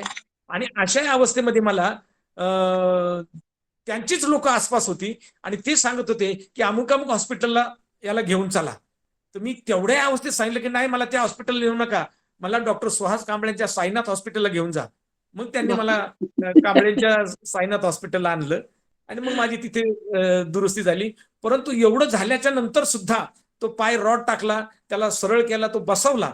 परंतु काहीही जरी झालं तर ते ठरवलं होतं की 2008 मध्ये मला प्रचारासाठी काहीतरी करायचे. आणि मग 2008 मध्ये या धम्मरथाचा सुरुवात झालेली आहे. सुरुवातीला या धम्मरथासाठी doctor P T. Gaikwad, doctor Siddharth Dhende, Parshuram Wadekar अशी बरीचशी मंडळी माझ्याबरोबर, शरद जाधव, वसंत साळवी, भाऊ डोळस असे बरेचसे लोक, अनिल सूर्यवंशी, ही सगळी लोक माझ्याबरोबर त्या टायमाला जॉईन झाली. आणि त्यांनी विचार केला की बागुल सर एवढं मोठं काम आहे, आम्ही तुम्हाला रथ तयार करून देतो, पण तुम्ही पुढे कसं करणार, लोकांना काय समजलं त्याची काळजी करू नका तुम्ही. अशा रीतीने पहिला धम्मरथाचा प्रकार झाला आणि तो धम्मभूमी देहू रोड ते दीक्षाभूमी नागपूर झाला. यातले अनुभव फार वाईट आहेत की काही वेळेला खायला मिळायचं नाही काय, ठरलेल्या वेळा असायच्या. त्याच्या अगोदर सर्वे केला होता की पुण्यातून निघाले तर मला कुठं थांबता येईल, कोणाकडे जाता येईल, ते सगळं केलं होतं. परंतु तरीही काही वेळेला वेळ व्हायचा, गाडी बंद पडायची आणि मग काय करायचं, उपाशी मारावं लागत होतं. पण त्यावेळेला एक सगळ्यात महत्वाची घटना घडली. बाबासाहेबांना ज्यांनी पाहिलंय आणि बाबासाहेबांची ज्यांनी प्रत्यक्ष जयंती केली ते सुदामदादा पवार आजही जिवंत आहेत. मग त्यांनी काय केलं की रथाबरोबर प्रत्येक वर्षी ते भेळीचं आणि मुरमुऱ्याचं मोठं पोतं आम्हाला द्यायचे. भूक लागली तर तुम्ही हे खा. मग आम्ही काय करायचो, भूक लागली मी कोणाचं तरी बेडशीट काढायचं आणि त्या बेडशीटवर सगळे मुरमुरे आणि भेळ टाकायची आणि सगळ्यांनी त्या बेडशीटच्या कडेने बसून येथेच खायचं, परत भरायचं, पोतं घेऊन परत निघायचं. असं ते सगळं केलं. आणि नंतर मग लोकांना जेव्हा ती व्याख्यान आवडायला लागली, धम्म आवडायला लागला, विशेषतः मराठा याची लेकरं ही सुद्धा आकृष्ट झाली धम्माच्या या यंत्रणेमध्ये. इतकी आकृष्ट झाली की छत्रपती शिवराय मांडायला लागलो समतेचा विचार असणारा तुकोबा मांडायला अगदी. लागलो, नामदेव मांडायला लागलो, आणि हे कसे समतेसाठी झगडत होते हे जेव्हा मांडायला लागलो, तेव्हा रथाला एवढं यश आलं की आज मला अशी परिस्थिती आहे, आज रथाबरोबर जवळजवळ 1,17,000 लोक जॉईन आहेत. एवढं होय. मोठं काम आहे. आणि आज परिस्थिती अशी आहे की लोक आडवी होतात रथाला, काही करा पण निदान चहा तरी घ्या, पण ते सुद्धा आता घ्यायला वेळ नाही, कारण पुढच्या ठिकाणी लोकांना टायमिंग दिलेला आहे की या टायमाला तिथं प्रवचन सुरू होईल. म्हणजे आता रथाला जाताना आणि येताना, सुरुवातीला हा धम्मरथ 5 ते 7 दिवसाचा होता, आज तो 14 दिवसाचा झालेला आहे. वा. म्हणजे इतकी लोकांना त्याची आवड निर्माण झाली. आणि मला आनंद वाटतो की ज्या ठिकाणी रथ मुक्कामाला आहे, ज्या गावात म्हणा, ज्या तालुक्यात म्हणा, ज्या वस्तीमध्ये म्हणा, तर त्या ठिकाणी नांदायला गेलेल्या मुली आमचा रथ येणार आहे म्हणून त्या नवऱ्याला घेऊन माहेर त्या रथाजवळ मुक्कामाला येतात. ही माहेर सगळ्यात येत. मोठी गोष्ट आहे. याच्यातली एक गोष्ट फार महत्वाची मला सांगावीशी वाटते की शिक्रापूरमध्ये आम्ही त्या टायमाला थांबत होतो. शिक्रापूरमध्ये थोडस त्या कार्यकर्त्यांनी सत्कार केला, चहा पाणी दिला आणि पुढे गेलो आम्ही. त्याच्यानंतर मग मुकेशनी तो कार्यक्रम केलेला आहे. मग मुकेश आतापर्यंत सातत्याने ते करतोय. सगळ्यात महत्वाची, शिरूरला जेव्हा माझं प्रवचन झालं, शिरूरला जो रथ आहे तो एसटी स्टँडवर थांबला जातो. त्या ठिकाणी ते रथाजवळ एक बाबा होता. म्हणजे त्याचे पिवळे कपडे, सगळे ते जोगी महाराज असल्याचा त्याचा तो, हातात कमंडलू, ते चिमटा. त्यानं ते पहिलं व्याख्यान शिरूरला ऐकलं. शिरूरला ऐकल्याच्या नंतर रथाबरोबर पाठीमाग कुठल्या तरी गाडीनं तो नगरमध्ये आला. त्याने नगरमध्ये व्याख्यान ऐकलं. त्याच्यानंतर त्यांनी औरंगाबाद मध्ये व्याख्यान ऐकलं. त्याच्यानंतर त्यांनी देऊळगाव राजाला व्याख्यान ऐकलं. आणि चिखलीचं व्याख्यान त्यांनी शेवटचं ऐकलं आणि तिथून त्यांनी आम्हाला सोडलं. आता रथ गेला दीक्षाभूमीवर. दीक्षाभूमीवर गेल्याच्या नंतर माझं व्याख्यान सुरू झालं. निम्म व्याख्यान होऊ तोपर्यंत तो माणूस लगेच पुढे आला, तोच गोसावी. तो पुढे आला आणि डायरेक्ट रथावर आला. आणि रथावर येऊन माझ्या हातातला माईक घेतला आणि माईक घेऊन मला म्हणाला की मी आता 58 वर्षाचा आहे, पैकी 30 वर्ष माझे हिमालयात गेले. त्याचं नाव गिरीबाबा. त्यांनी स्वतःचं नाव सांगितलं. परंतु म्हणला, जे काही मी या माणसाचे व्याख्यान ऐकलेत 4-5 दिवस, मला कसं जगायचं आणि जगण्याचा अर्थ काय आणि जगण्याचा उद्देश काय या माणसाकडून कळालं. मला तुमच्या धम्मात घ्या आता. तर म्हणलं ठीक आहे, स्वागत आहे तुझं. मग त्यानं सगळ्यात महत्वाचं सांगितलं की या दीक्षाभूमीवर लाखो लोकांच्या समोर तुम्ही माझ्या डोक्याचे केस काढणार का? म्हणलं हो, काढणार. तर मग मी त्याचे डोक्याचे केस तिथेच लाखो लोकांच्या समोर त्याचे केस तिथे कात्रीने कापले, त्याला रथावर घेतलं आणि त्याला परत पुण्यात आणलं. पुण्यात आणल्याच्या नंतर त्याचे सगळे कपडे काढून टाकले, त्याला पांढरे कपडे दिले, त्याला दीक्षा दिली आणि त्याचं नाव महेंद्र ठेवलं. आजही तो महेंद्र धम्मरथाचं काम कसोशीने करतो. जेव्हा जेव्हा त्याला वेळ मिळेल तेव्हा ते करतात. ही धम्मरथाची किमया आहे. हजारो लोकांनी घरातले देव माझ्याकडे दिलेले आहेत. माझ्या खोलीमध्ये म्हणजे माझ्या ऑफिसमध्ये 3 पोते भरलेले आहेत देवांचे. एवढे देव काढून दिलेले आहेत लोकांनी. अगदी भिंगार पासून, नगर पासून, सगळ्याच ठिकाणचे सगळ्या आया बहिणींनी त्यांना पटल्याच्या नंतर त्यांनी मला हे दिलेले आहे. आणि शेवटच्या क्षणाला जेव्हा नगरमध्ये हा रथ मुक्कामाला थांबत होता, परंतु नगरमध्ये जेव्हा खऱ्या अर्थानं हा कार्यक्रम होत असताना डॉक्टर सीताताई भिंगारदिवे म्हणून आहेत, त्यांना असं वाटलं की हा रथ काय नेमकं आपल्याकडे यायला पाहिजे वगैरे. तर त्यांनी विनंती केली आणि रथ त्यांच्या याला भिंगारला त्यांनी नेण्याचा प्रयत्न केला. आता म्हणलं ठीक आहे, नगर आणि भिंगार काय फार मोठं अंतर नाही, आपण जायला हरकत नाही. गेलो. त्या ठिकाणी त्यांनी ज्या पद्धतीनं रथाचं स्वागत केलं हे बाकी अगदी कौतुकास्पद होतं. आणि त्याच्यानंतर आजपर्यंत डॉक्टर सीताताई भिंगारदिवे आणि रमाई महिला मंडळ आणि भिंगारचे सगळेच लोक या रथाचं मुक्कामाचं काम आता ते करतात. आणि त्याच डॉक्टर आईने त्या दिवसापासून मी डॉक्टर आईम शब्द हा वापरला. तर त्यांनी तेव्हापासून, म्हणजे जेव्हा एकदा डॉक्टर पीटी गायकवाडच्या दवाखान्यात जायचं होतं, तर त्यांचा मला फोन आला होता घेऊन जाण्यासाठी. मी 2-3 वेळा तो फोन उचलला नव्हता, कारण मी काय करत होतो, गाडी चालवत होतो. मग त्या जेव्हा भेटल्या आणि त्यांना जेव्हा घेऊन जायला लागलो, तर तेव्हा त्या म्हणल्या, बघा तुम्हाला 2-3 वेळा फोन केलेत, तुम्ही फोन उचलला नाही. म्हणलं बघतो मी. बघितलं तर त्यांनी, मी गाडी चालवत असताना त्यांनीच फोन हातात घेतला आणि त्यांनी फोन हातात घेतल्याच्या नंतर त्यांचं नाव मी जे होतं तर ते माझी आई या नावानं ते फोन हे केला होता. ते हम्म. म्हणले माझा आलाच नाही नंबर. म्हणलं तुम्ही माझी आई त्याच्यावर क्लिक करा, नंबर येईल. मग तो नंबर आला. त्या दिवशी त्यांच्याही डोळ्यातनं पाणी आलं. काय आई ग. आणि असे खूप आया मिळत गेल्या, खूप बहिणी मिळत गेल्या, खूप चुलत्या मिळत गेल्या, खूप लेकी मिळत गेल्या. मला लेकी खूप मिळाल्या. आणि डॉक्टर सीताताई भिंगारदेवे सारखी आई आज मी त्यांचा मानसपुत्र म्हणून घ्यायला मला अभिमान वाटतो. अगदी अगदी. अभिमान वाटतो की अशाही पद्धतीची आई मला मिळाली. आणि रथावर हम्म. आजही रथावर माझ्या खाण्यापासून माझ्या सगळ्या गोष्टीपासून इतकं कसोशीने लक्ष देतात. अगदी भिजवलेल्या हरभऱ्यापासून, भिजवलेल्या मटकीपासून, मोडाच्या मटकीपासून, याच्यापासून माझ्या जेवणाकडे ते लक्ष देतात आणि मला आठवणीने जेवण घालतात. ही आजही ती माझी आईच मी समजतो. मला आई नाही, ती आईच आहे माझी आता. असं आहे ते. आणि हे सगळं धम्म अभियानानं दिलं. मुकेश सारखा माणूस, मुकेश सारखा कोमल मनाचा माणूस कोणी दिला मला? धम्माने दिला, धम्म अभियानानं दिला. शिरूरची माणसं मला धम्म अभियानानं दिली. हे सगळं जे आहे. आणि आज मुकेश कमीत कमी नाही म्हटलं तरी 9 ते 10 वर्ष झालं मुकेश माझ्या सानिध्यात आहे. अगदी. मला अभिमान वाटतो मुकेशचा. आणि आहे त्याच्याबद्दल आता जास्त प्रतिकृती. अभिमान का त्याच्याबद्दल जास्त अभिमान का वाटायला लागला की कोरोनाच्या काळामध्ये त्यांनी जो हा उपक्रम सुरू केला, हा हो हो. उपक्रम सुरू करणं आणि तो टिकवणं सुरू कोणी करतं हो, संस्था कोणी काढतं, रथ कोणी काढल, पण ते बरोबर. टिकवणं फार महत्वाचं आहे. आणि मुकेशने तो टिकवला. म्हणून मुकेशला खऱ्या अर्थ अंतःकरणातून मुकेशला खूप त्याचं कल्याण हो, खूप त्याचं हो मोठा हो ही अपेक्षा आहे. माझ्याबरोबर त्याला मी मुद्दाम एकदा धम्म अभ्यासाच्या सहलीला नेलं होतं बुद्ध गायला. त्यावेळी त्यांनी सगळे बुद्धाचे विचार ऐकलेले आहेत. त्याची बायको स्वाती, ती सुद्धा धम्माची खूप चांगली अभ्यासक आहे. त्याची मुलगी बरोबर. ही अश- सलोनी, ती सुहाना. ती किंवा मयुरेश, हा. सुहाना. तर त्यांनी सुद्धा जेव्हा आपण राजव्यापी धम्म शिबिर घेतलं होतं त्यावेळेस त्या मुलीने त्याच्यात भाषण केलेलं आहे. हो. एकदा घरातला माणूस चांगला झाला ना तर ती सगळी अख्खं घर त्याचं चांगलं होतं. हा माझा जवळचा अनुभव मुकेशच्या माध्यमात नाही माझ्याकडे. बरोबर आहे. धम्म अभियानानं मला खूप काही दिलं. धम्म अभियानानं मला माणसं वाचायला शिकवली. धम्म अभियानानं मला माणसातला माणूस निवडून घ्यायचा हे शिकवलं. आणि धम्म अभियानानं मला सगळ्यात महत्वाचं, जसं नारळ फोडल्याच्या नंतर कठीण कवचातलं खोबरं जसं आपण कोरून काढतो, तसं माझ्या समोरचा माणूस मला कोरून घेता यायला लागला या धम्म अभियानामुळे.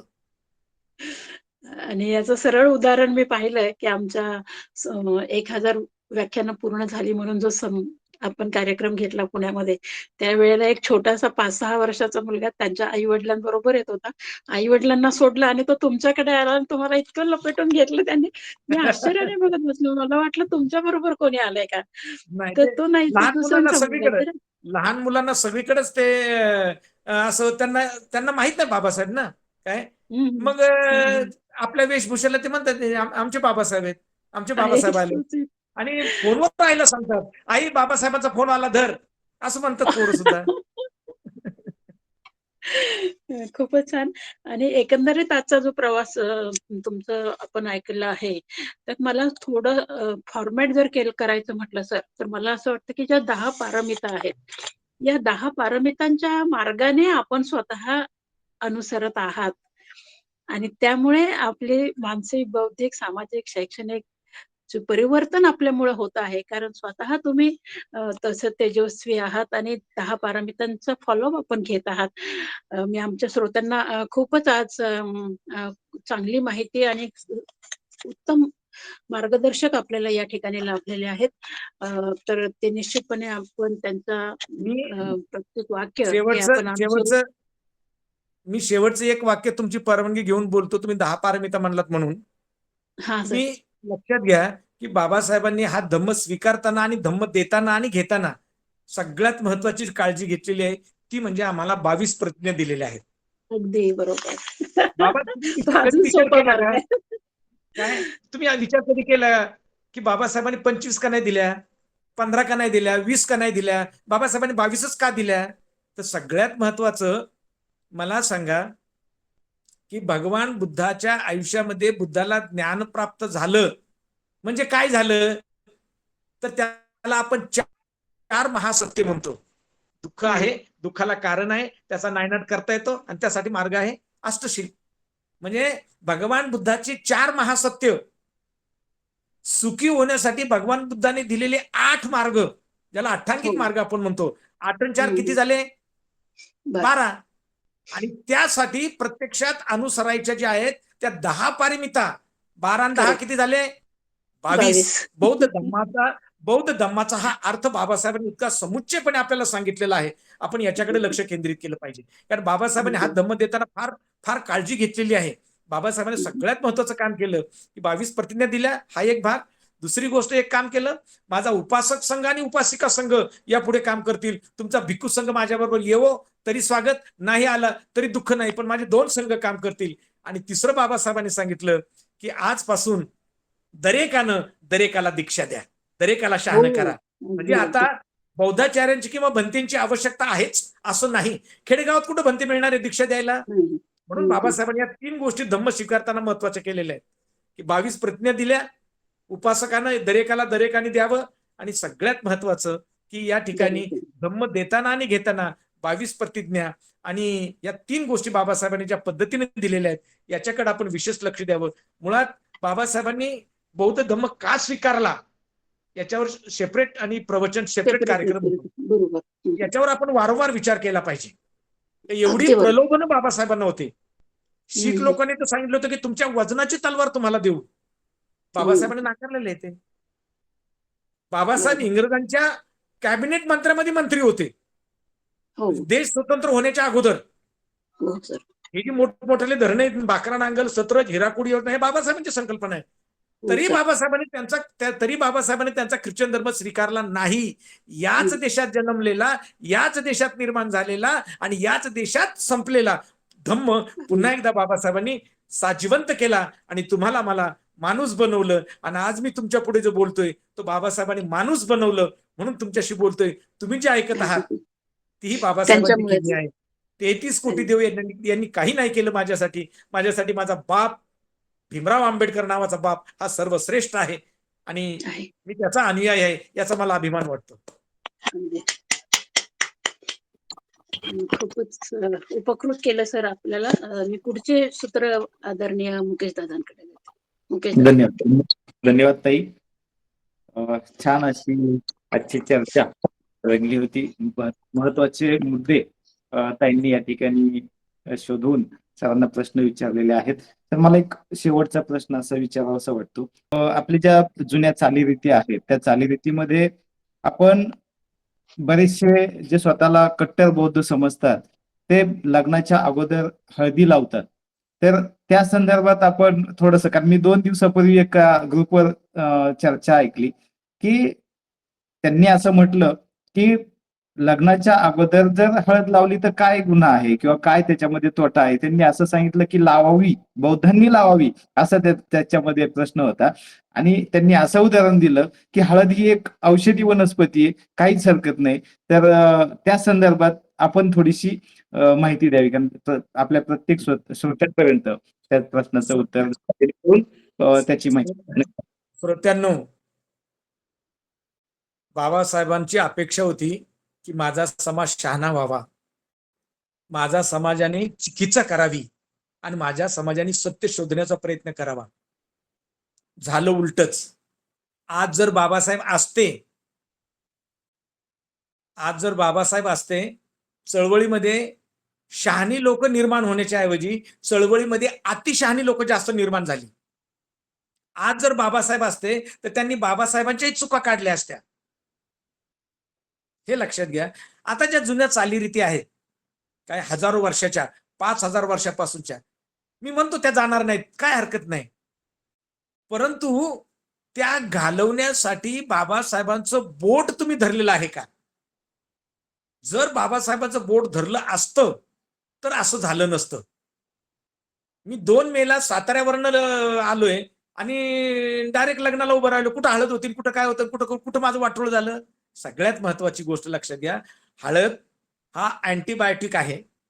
हळद ही औषधी वनस्पती आहे, हे नक्की खरं आहे, त्याचं काही चुकलं नाही. या सत्याचा थोडासा आधार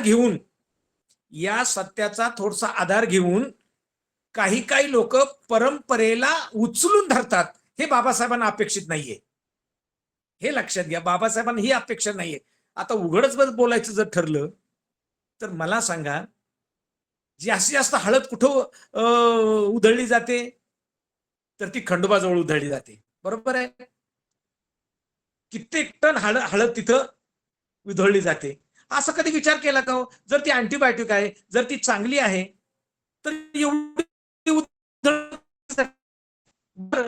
त्यातल्या त्यात वाघ्या आणि मुरळी हे एकमेकाला काय लावतात? हळदच लावतात. अरे सगळ्यात वाईट ही गोष्ट आहे, मला असं म्हणायचंय, की जर त्या मुरळीवर भंडारा टाकला जातो म्हणजेच काय? त्या मुरळीचं लग्न कोणाशी लागलं जातं? देवाशी. बरोबर आहे की नाही? म्हणून तिला काय लावला जातो? मळवट भरला जातो. मला समाजाला हा संदेश द्यायचा आहे, की बाबांनो, ती चांगली असेलही, सगळं चांगलं असेल, परंतु बाबासाहेबांनी आपल्याला परंपरेच्या गटारातून बाहेर काढले. त्या गटारातून बाहेर काढले. तुमच्या अंगाला लाखो किडे पडले होते. बाबासाहेबांनी बुद्धत्वाचं पाणी शिंपडून तुमचे सगळे किडे धुवून काढले. तुम्हाला माणसात बसवलं. ती हळद चांगली असेलही, परंतु तुमच्या मुलीला किंवा तुमच्या मुलाला किंवा तुमच्या मुलीला परत मुरळी बनवू नका किंवा तुमच्या पोराला वाघ्या बनवू नका. कारण मुरळी ही एका नवऱ्याची नसते बिचारी. तिच्यावर अन्याय अत्याचार होतात. एका ग्रंथामध्ये एक उल्लेख आहे, त्या मुरळीला मुलगी होते.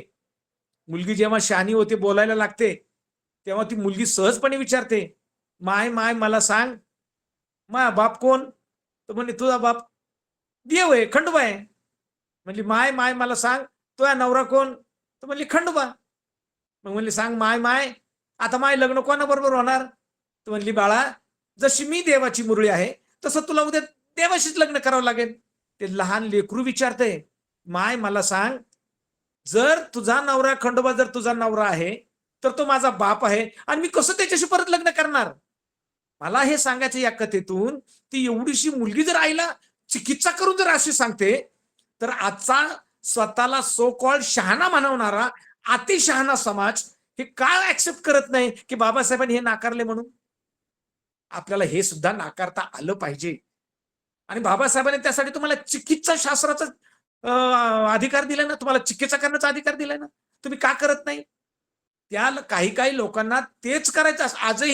आजही आपल्यातली काही लोक गावाकडे जाऊन कोंबडे बकरं कापतात, लग्नाच्या निमित्तानं देवाला देव कार्य करतात, आणि तेच हळद लावतात. जे बेईमान आहे ते हळद लावतात. जे आंबेडकरवादी आहे ते कधीही ते करणार नाही. ते बापाचं बोट धरतील. पण ज्यांनी बापाचं बोट सोडलेलं आहे, बाहेरच्या घरात नक्कीच असेल त्यांचा बाबासाहेब, पण आतल्या घरात त्यांनी बापाला बेईमान केलेले, अशी बेईमान लोक जे आहेत, या बेईमान लोकांना सुद्धा आपल्याला सामावून घेता आलं पाहिजे, त्यांना सांगता आलं पाहिजे. यासाठी आपला त्याची एक संस्कार वर्ग सुद्धा काय हरकत नाही घ्यायला. याच्यावर चर्चासत्र व्हायला पाहिजे, याच्यावर कृतीसत्र व्हायला पाहिजे. कारण एका माणसाला किती बोलणार तुम्ही? आणि हल्ली तर प्रत्येक पत्रिकेमध्ये मी पाहतोय, हळदी समारंभ इतक्या वाजता राहता घरी. त्यातल्या त्यात जर समजा रविवारी लग्न असेल, तर शुक्रवारी हळद लावतात, कारण शनिवारी हळद लावायची नाही. अरे किती मूर्ख आहात तुम्ही! कुठल्या युगात वावरता तुम्ही? शनिवार का तुमच्या बापाला काही त्रास होतो का त्यांनी? काय होते का तुमचं वाटोळं होते? अरे कधीही वाटोळं होत नाही. मी प्रत्येक गोष्ट परंपरेच्या, दैवाच्या आणि देवाच्या विरोधात केलेली आहे, आणि मला त्याच्यात यश मिळालेलं आहे. प्रयोग म्हणून सांगतो, मी जेव्हा पिंपरी चिंचवडला राहत होतो, तेव्हा नाशिक फाट्यावरून भोसरीला येणारा रोड आहे. लघवीला एका ठिकाणी उतरलो गाडीतून मोटरसायकलवरून, तेव्हा तिथं बराचसा उतारा होता. त्या उतार्यावर 2 अंडी पण होते, नारळ पण होता. मी त्याच्या शेजारी लघवी केली आणि अंडी आणि नारळ मी घेऊन घरी आलो. घरी मी ते आलं, उकडलं. माझा मुलगा नुकताच बोलायला लागला होता.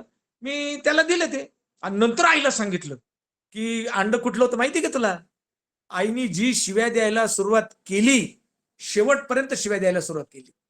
परंतु मी कधीही आईच्या म्हणण्याला, जे खोटं आहे, आईच्या म्हणण्याला मी कधीही होकार दिला नाही. माझी आई माझ्याशी जवळजवळ 22 वर्ष बोलत नव्हती. तू देवाला मानतोस की नाही? तू देवाचा वटा, मी देवाला कबूल केला होता. तू पुण्याला गेल्याच्या नंतर तुझं भलं झालं तर देवाचा वटा बांधील, तू वटा बांधणारच का नाही? म्हणलं मी बांधणार नाही. वट्याला किती खर्च येतो? 10,000. हे 10,000 रुपये घे आणि गावातल्या पोरांना कपडे आण, गावातल्या पोरांना एक दिवस जेवण दे. ती म्हणली नाही नाही, वटा बांधायचा. आईच्या वटा बांधण्यावरनं शेवटी आई वारली, गेली, तरीही मी आईचं ऐकलं नाही. तुम्ही काही काही लोक हे खुशाल सांगतात, नाही नाही ते काय आई वडील म्हातारे आहेत ना, मग त्यांचं ऐकावं लागतं.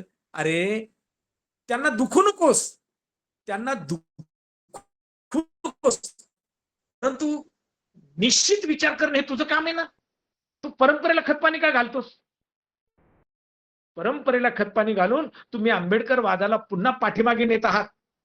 आता परत बाबासाहेब येणार नाही बरं, परत बाबासाहेब नाही, लक्षात घ्या. आता बाबासाहेब नाही, आता बुद्ध नाही, पण आपल्यात बाबासाहेब आहे. त्यांचा विचार आपल्या बरोबर आहे, बुद्ध आपल्या बरोबर आहे, बुद्धाचा विचार आपल्या बरोबर आहे. आपला बाप एवढा महान लेखक होता, एवढा साहित्य सम्राट होता आपला बाप, की आपला बाप महानिर्वाणानंतरही आपल्या बापाचं अजूनही लिखाण एवढं पडलेलं आहे, एवढं पडलेलं आहे, जगात एवढं लिखाण कोणी केलं नाही. आणि हे सगळं लिखाण लेकरांनो तुमच्यासाठी आहे रे, तुमच्यासाठी आहे. बापाच्या बोटांना फोड आले होते तरी बाप लिहित बसला ना रे. शेवटच्या क्षणाला 5 डिसेंबर 1956 रात्री 11:30 वाजता बाबासाहेबांनी रत्तूला सांगितलं की रत्तू, बुद्ध आणि धम्म या ग्रंथाचं शेवटचे ते पानं जे आहेत प्रस्तावनेचे ते इकडं आण. या उद्याच्या लेकरांना मला हा धम्मग्रंथ द्यायचा आहे. बाबासाहेबांनी किती वाजता ते लिहिलं, किती वाजता काय झालं हा भाग माहित नाही. पण दुसऱ्या दिवशी जेव्हा बाबासाहेबांचं महानिर्वाण झालं 6 तारखेला, तेव्हा सकाळी बाबासाहेबांच्या उशाला ती प्रूफ रिडिंग तशीच पडली होती आणि बाबासाहेबांच्या हातातला पेनही तसाच होता. आपला बाप आपल्यासाठी मरेपर्यंत धडपडत होता, मरेपर्यंत जगत होता. या जगण्याचा अर्थ आपल्या बापाला एकदा तरी न्याय द्या रे, न्याय द्या. 4 लेकरं त्याची मातीत गेली, परंतु त्या बापानं 9 कोटी लेकरांकडे पाहिलं, 4 लेकरांकडे पाहिलं नाही. रमाईला जेव्हा बाबासाहेबांनी विचारलं की रामू, रमेश गेला, तू का नाही मला सांगितलंस? तेव्हा रामू म्हणाली, साहेब आता 9 कोटी लेकरांचे तुम्ही बाप हायसा, माझ्या पोटचं एक पोरग गेलं तरी चालेल, पण 9 कोटी लेकरांना तुम्हाला प्रकाशात उभं करायचंय, त्यांना कपडा द्यायचाय, त्यांना कपडे द्यायचे, त्यांना अन्न द्यायचे, त्यांना शिक्षण द्यायचे, त्यांना स्वतंत्र बनवायचंय. साहेब माझ्या पोराचं दुःख तुम्हाला लागणार नाही आणि तुमच्या अभ्यासात व्यत्यय येणार नाही, म्हणून मी तुम्हाला सांगितलं नाही. अरे त्या रमाईचं तरी ऐका रे, ती आपली माय आहे, तिने आपल्यासाठी एवढं त्याग केलेलं आहे. त्या बापाचं एकदा तरी ऐका रे. त्या परंपरेच्या जोखडातून त्यानं बाहेर काढायचा प्रयत्न केला. आपण त्या जोखडात पुन्हा आपलं मुंडकं का आवळत आहोत? माफ करा, पण ते मुंडकं तुमचं काही दिवसांनी तुमचंच मुंडकं तुम्हीच आवळणार आहात आणि तुम्ही मरणार आहात परंपरेच्या नादी लागल्याच्या नंतर. तेव्हा लागू नका, एवढीच तुम्हाला नम्र विनंती. बापाचं बोट धरा, शिवरायांचं बोट धरा, तुकोबाचं बोट धरा, नामदेवांचं बोट धरा आणि सगळ्यात महत्वाचं बुद्धाचा विचार सोडू नका, म्हणजे सगळे तुमच्या बरोबर असतील. बाबासाहेबांचा विचार शिरसावंद्य माना आणि आयुष्य सुखाने जगा, एवढी नम्र विनंती करतो. साधू साधू साधू साधू साधू. खूप खूप धन्यवाद सर. छान असा आजचा मुलाखतीचा विषय या ठिकाणी झालेला आहे. या ठिकाणी आपण आभाराकडे वळणार आहोत. तर आजचे जे आभार आहेत ते आपल्या संविधान विश्लेषण समितीच्या सदस्या, त्याचप्रमाणे आपण ज्यांना रेडिओ स्टार म्हणतो, कारण त्यांचा आवाज खूप छान आहे, सामाजिक कार्यकर्ते आहेत वाघोलीमधून, ते आपल्याशी संवाद साधणार आहेत. तर मी आदरणीय सुरेखाताई डांगळे यांना विनंती करतो की आपण आभाराचं काम व्यक्त करावं. आदरणीय सुरेखाताई. धन्यवाद दादा. आदर्शांना वंदन आणि उपस्थित सर्वांना श्रोतेजनांना जय भारत, जय संविधान. संविधान जागृती देशाची प्रगती अंतर्गत होत असलेल्या व्याख्यानमालेमध्ये आजचे पुष्प 1022, विषय नियोजनपूर्व केलेला संवाद म्हणजेच मुलाखत. आज ज्यांनी आपल्याला आपल्या संवादातून सर्वांचं मन हिलावून दिलं असे आदरणीय प्राध्यापक दिवा बागुल सर, राष्ट्रीय प्रवचनकार, सुप्रसिद्ध व्याख्याते, मुख्य संयोजक व धम्म अभियान महाराष्ट्र राज्य. सरांच्या व्यक्तिमत्वाचं विविध पैलू समजून घेतले आज आपण खऱ्या अर्थानं. त्यांच्या कार्याची माहिती आज आपल्याला मिळाली. त्याचप्रमाणे त्यांची संघर्ष गाथा समजावून आपण घेतलेली आहे. त्यांच्या आत दडलेला खंबीरपणा, तत्व तत्व तत्व व्यक्तिनिष्ठपणा आणि ध्येयवादीपणा आणि सतत नवीन नवीन गोष्टींचे शिक्षण घेणारा विद्यार्थी आपल्याला जाणवला. उत्कृष्ट शिक्षक कसा असावा हे आजच्या आपल्या सरांच्या मुलाखतीतून आम्हाला जाणवलं. खऱ्या अर्थानं त्यांचे अंतरंग उलगडत असताना आणि त्यांच्या विचारांच्या भावनेंनी असे मन हेलावून जात होतं. आपल्यामध्ये असणाऱ्या दृष्टिकोनाचं दर्शन आम्हाला सगळं घडत होतं. आपल्याकडून नवीन नवीन माहिती आम्हाला मिळत होती. आपल्या जीवनात विविध घटना घडल्या, त्याचा सखोलपणा समजून घेण्याचं खऱ्या अर्थानं ताकद आज आम्हाला आजच्या आपल्या मुलाखतीतून आम्हाला मिळाली. खरं तर आपली मुलाखत, आपल्याशी साधलेला हा संवाद लवकर संपूच नये असं मला वाटत होतं, कारण वेळेच्या अभावी हा आपल्याला संपावं लागला. आणि खऱ्या अर्थानं ही चुटपुट मनाला लागलेली आहे. हवीशी वाटणारी अशी मुलाखत, आणि ही मुलाखत ती अस्मरणीय ठरणार हे मला प्रकर्षानं जाणवलं. कारण प्रत्येकालाच ती अजून व्हावी असं हे प्रत्येकालाच वाटत होतं. कारण आपली मुलाखतीचा हा विषय समितीने घेतला आणि पहिला आणि दुसरा भाग तेवढाच यशस्वी रित्या झाला. सुरुवातीपासून ते म्हणजे सुरुवातीला जे खूप सुंदर सुरुवातही खूप सुंदर झालेली आहे आणि प्रभावी मुलाखत म्हणून ठरेल या शंका नाही. यापुढीलही मुलाखती अशाच व्हाव्यात अशी आशा व्यक्त करते. असे आपले आशीर्वाद आपल्या समितीला द्यावं अशी मी आशा व्यक्त करून पुन्हा एकदा आपले खूप खूप आभार मानेल. आपल्या आचरणाला, आपल्या विचाराला वंदन करून आपले पुन्हा एकदा आभार मानेल.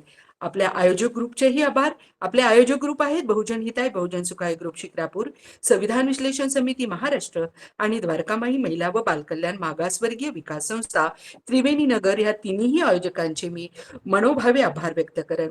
त्याचप्रमाणे आपले तांत्रिक नियोजन करणारे संयमी, प्रचंड सहनशीलता आणि एक प्रखड आणि एक प्रखड व्यक्तिमत्व आणि एकनिष्ठता या गुणांचे ते धनी असणारे आदरणीय मुकेश माणी गायकवाड बोधाचार्य आहेत, सामाजिक कार्यकर्ते आहेत. शिक्रापूर शिरूर दादांच्या या तांत्रिक नियोजनाचे मी आभार मानेल.